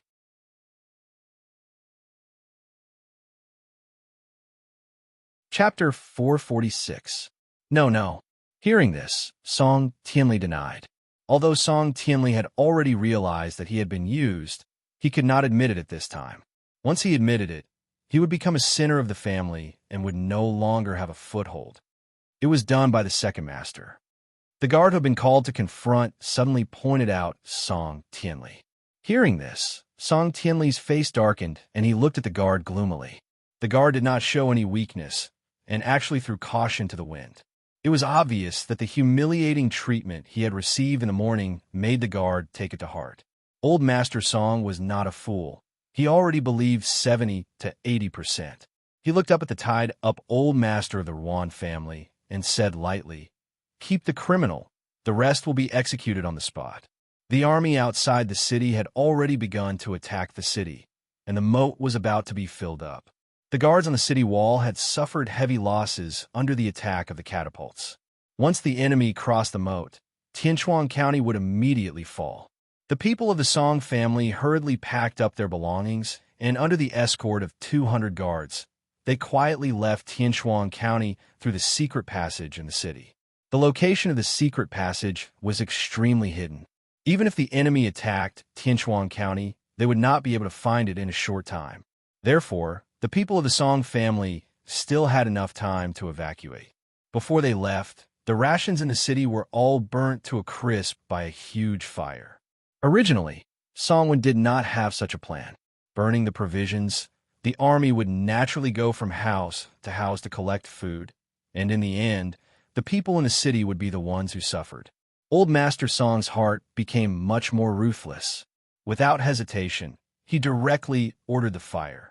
In his opinion, if he could delay the enemy for a while, he would delay for a while. As for the life and death of the people in the city, it was not within his scope of consideration. Before noon, Tianchuan County was breached by the Allied army. The members of the Southern Alliance, surrounded by the army, walked into Tianchuan County with their heads held high.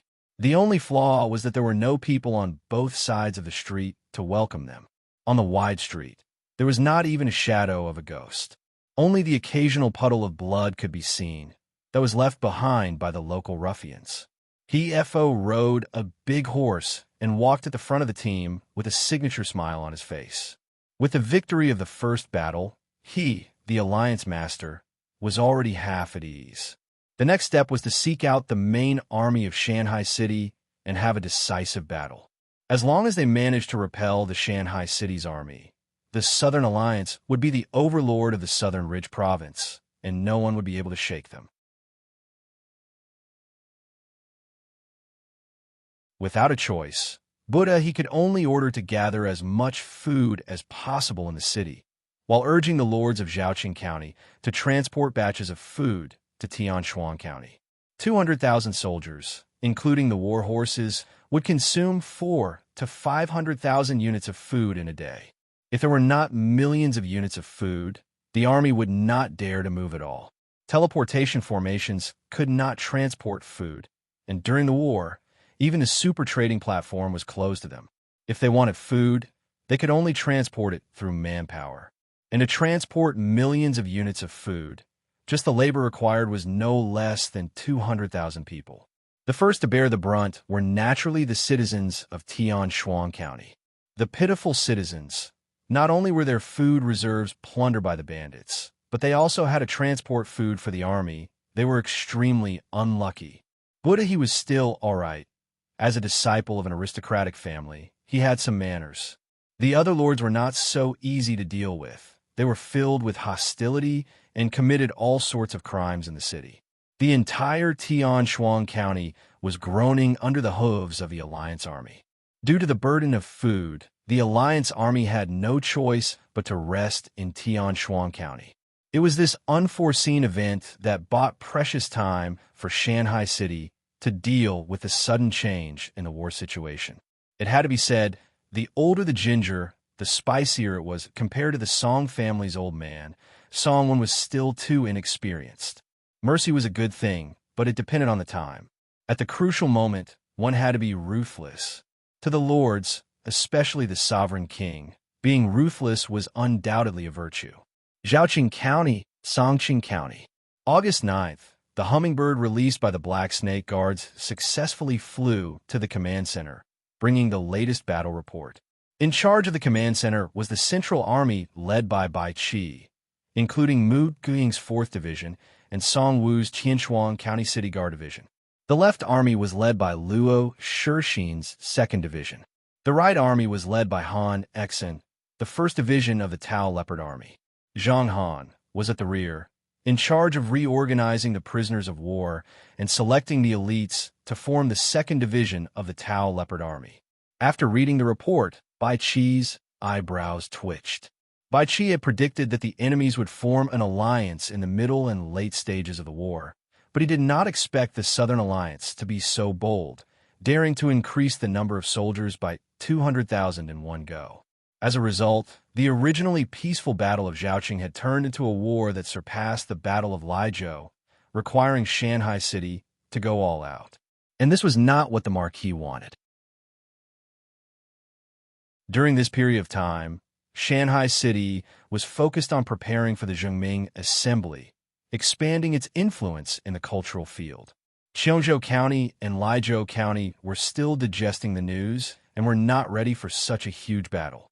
However, now that the battle had developed to this point, Shanghai City had no choice but to join in. Strategic retreat? There was no such thing as retreat in Shanghai City's dictionary. Immediately, Bai Qi gave orders to the left and right armies, requesting them to pull back their defensive lines and move closer to the center of the army with the cities that they had captured. The 3 armies had to be able to support each other at any time to prevent the enemy from breaking them apart. At the same time, Bai Qi sent a letter to the military office, suggesting for the Laizhou County Guard Division to reinforce the battlefield at Zhaoqing. If possible, it would be best to transfer 1 or 2 field divisions to assist in the battle. Bai Qi's attitude was clear. If you want to fight, then fight. Upon receiving Bai Qi's letter, Du Ruhui immediately ordered for the Laizhou County Guard Division to depart for Zhaoqing County and rendezvous with the Central Army led by Bai Qi. When the Southern Border Protectorate was established, Ouyang Shuo had given the military office the authority to mobilize the local garrison troops. In the field army, brigade-level troops did not need to ask for his permission. The Military Affairs Office could mobilize them on their own. As for the mobilization of the field divisions, he did not have the authority to make the decision, so he could only ask the Marquis. At this time, Ouyang Shuo was meeting with Zhang Yi in the Southern Border Protectorate. According to Wei Ran, this representative of the school of vertical and horizontal had the intention of becoming an official in Shanghai City. Thus, after the jackdaw poison in his body was cured, Ouyang Shuo took the time to meet with Zhang Yi. In the study, the two were chatting happily. It was clear that Ouyang Shuo had left a good impression on Zhang Yi. Ouyang Shuo could basically conclude that Zhang Yi was about to become an official in Shanghai City. Thus, the mission of 100 Schools of Thought Contend was about to be completed. At this time, a guard came to report. Reporting to the Marquis, Division Chief Du is outside, requesting to see you. He says that he has urgent military news to report. Ouyang Shuo furrowed his brows. Seeing this, Zhang Yi tactfully stood up and took his leave. Although there were some things that had not been said, it was more or less the same. After all, as an outsider who had yet to become an official, it was naturally not good for him to participate in important matters of the military. Ouyang Shuo personally saw Zhang Yi to the door before receiving Du Ruhui. A sliver of unease flashed through his heart. It had to be known that Du Ruhui was an extremely steady person. If the situation was not urgent, she would never disturb his meeting with a guest, especially today, when he was meeting with an important guest. Marquis, please forgive me for my intrusion. Ouyang Shuo waved his hand. Kimming, there's no need to be like this. Speak, what's the matter? Hearing this, Du Ruhui respectfully handed Bai Qi's letter to Ouyang Shuo. Ouyang Shuo took it and read it, not saying anything for a while. A storm is brewing. To be continued.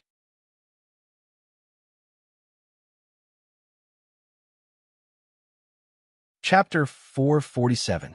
Kaming, what do you think? Ouyang Shuo put down the letter and looked at Du Ruhui expressionlessly. In truth, the fall of Tianshuang County caused Ouyang Shuo to be extremely shocked and furious. Perhaps even Bai Qi, Du Ruhui, and the others didn't know how great the losses they had suffered in this battle. Not to mention the inside story. Because of Songjia, Tianshuang County had fallen, and Ouyang Shuo's future father-in-law's lair had been destroyed, causing him to lose face.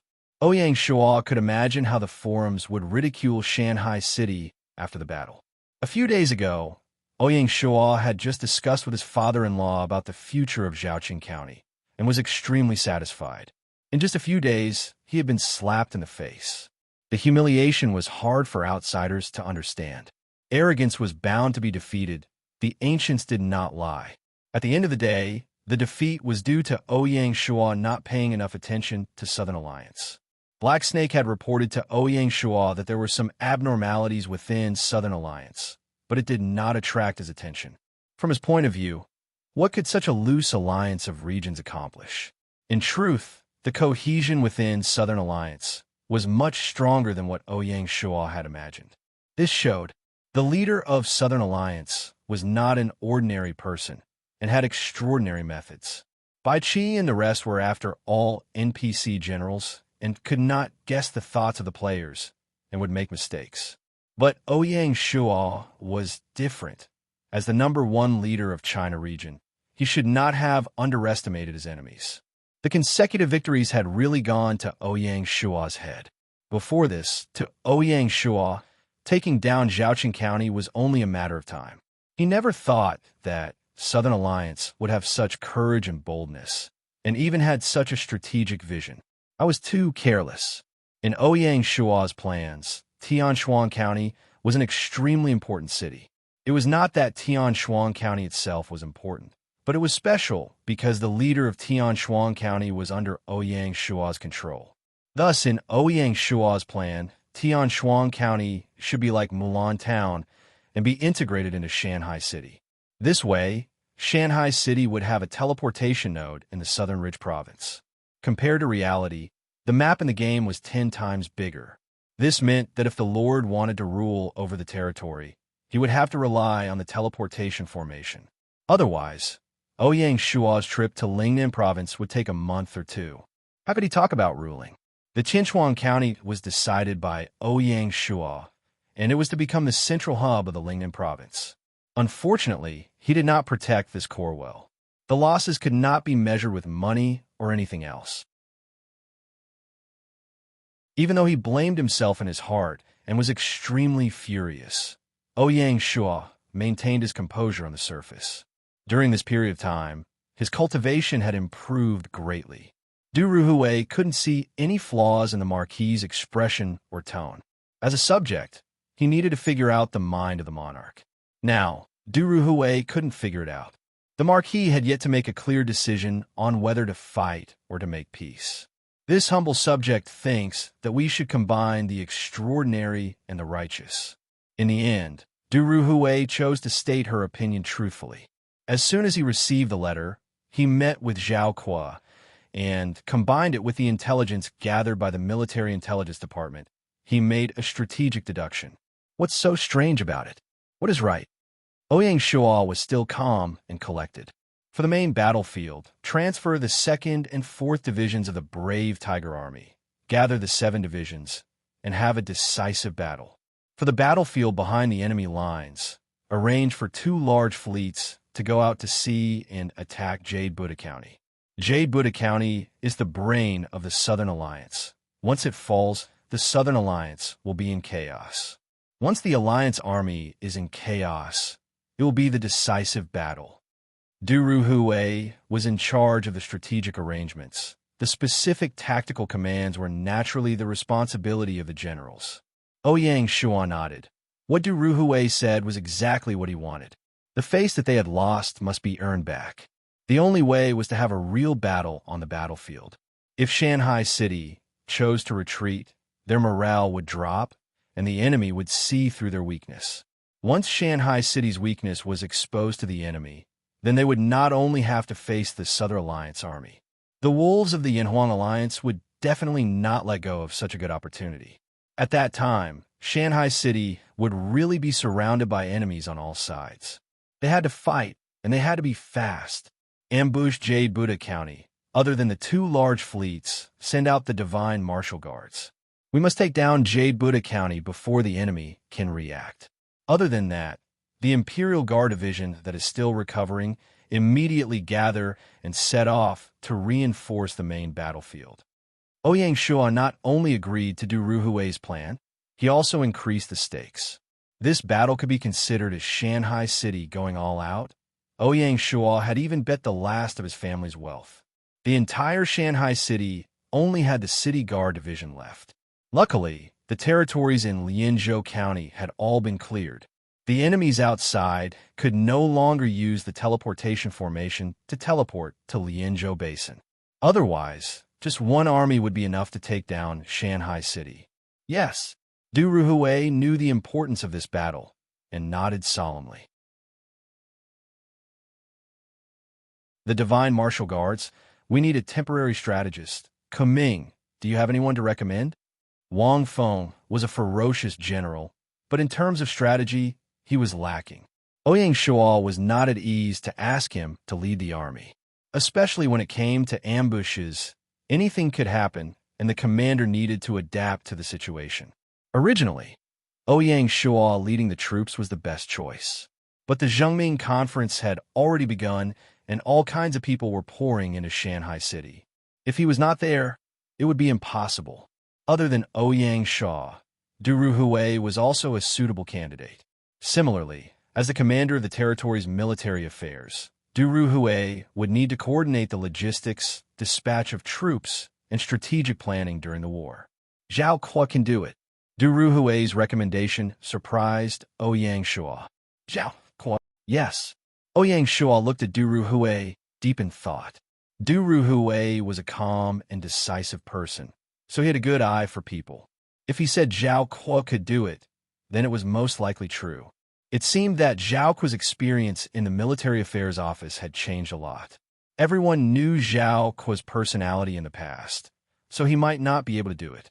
The only possibility was that Zhao Kuo had already completed his transformation. In Ouyang Shua's impression, Zhao Kuo's only shining moment was when he proposed the strategy of using Zhaoqing Commandery to pass through Qiyu City.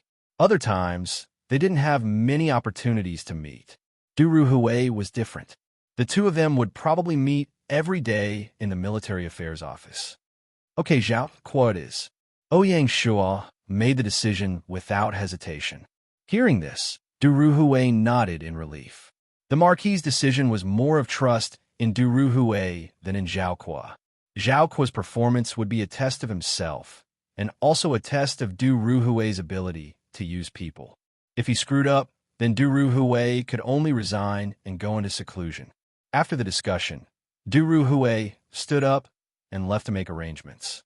It was not an easy task when it involved the coordination of 3 divisions, 2 fleets, and the Divine Martial Guards. The only fortunate thing was that Lianzhou Commandery had finished harvesting the first season of rice, so there was still enough food. Otherwise, if they had to transport food from Lianzhou Commandery, they probably wouldn't even need to fight. They would just surrender. After Du Ruhui left, Ouyang Shua stayed alone in his room and closed his eyes in contemplation. A fall into the pit, a gain in your wit. After the fall of Tianchuan Commandery, Ouyang Shua had to reflect on himself. Had he been too confident in his previous strategy? Would Qiyu City and the Taiping Heavenly Kingdom really obediently follow the script he had set? Most likely not. Let's talk about Qiyu City first. The entire Qiyu City was still under constant construction. Whether it was the spies of the Military Intelligence Office or the Snake Guards of the Black Snake Guards, none of them could sneak in to find out what was going on inside the city. The Blackbirds of Qiyu City were too hateful. The whole of Qiyu City was a secret. The demon god Qiyu, who knew what scary things he'd been up to in the past year.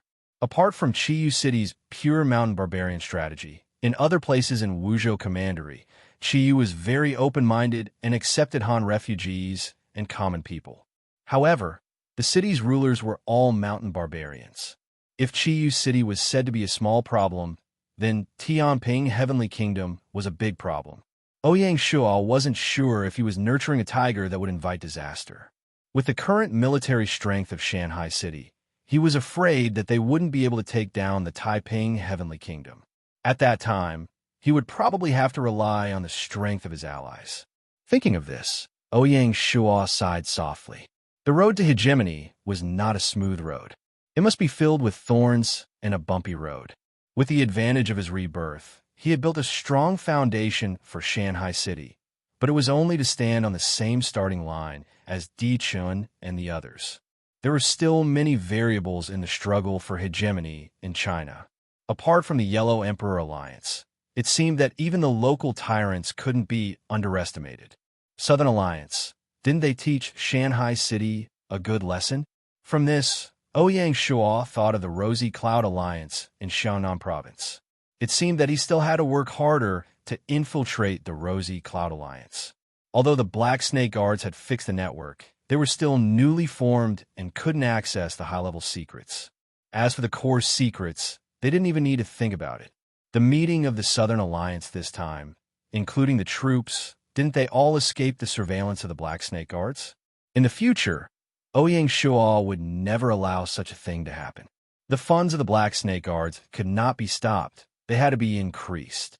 Even if they had to tighten their belts, they had to support the expansion of the Black Snake Guards. In the afternoon, Ouyang Shuo summoned the Black Snake. Other than talking about the Black Snake Guards, the most important thing was to instruct the Black Snake Guards to cooperate with the Divine Martial Guards to launch a surprise attack on Jade Buddha County. The so-called surprise attack, without an insider, would normally be difficult to succeed. The Black Snake Guards nodded, his expression solemn. This time, the Black Snake Guards did not find out the movements of the Southern Alliance. Although the Marquis didn't say anything, the Black Snake himself was holding back a wave of anger. It's time to show off. To be continued. You're tuning in to the Warrior Lore YouTube channel. Don't forget to subscribe and join us on this journey to catch the most captivating stories.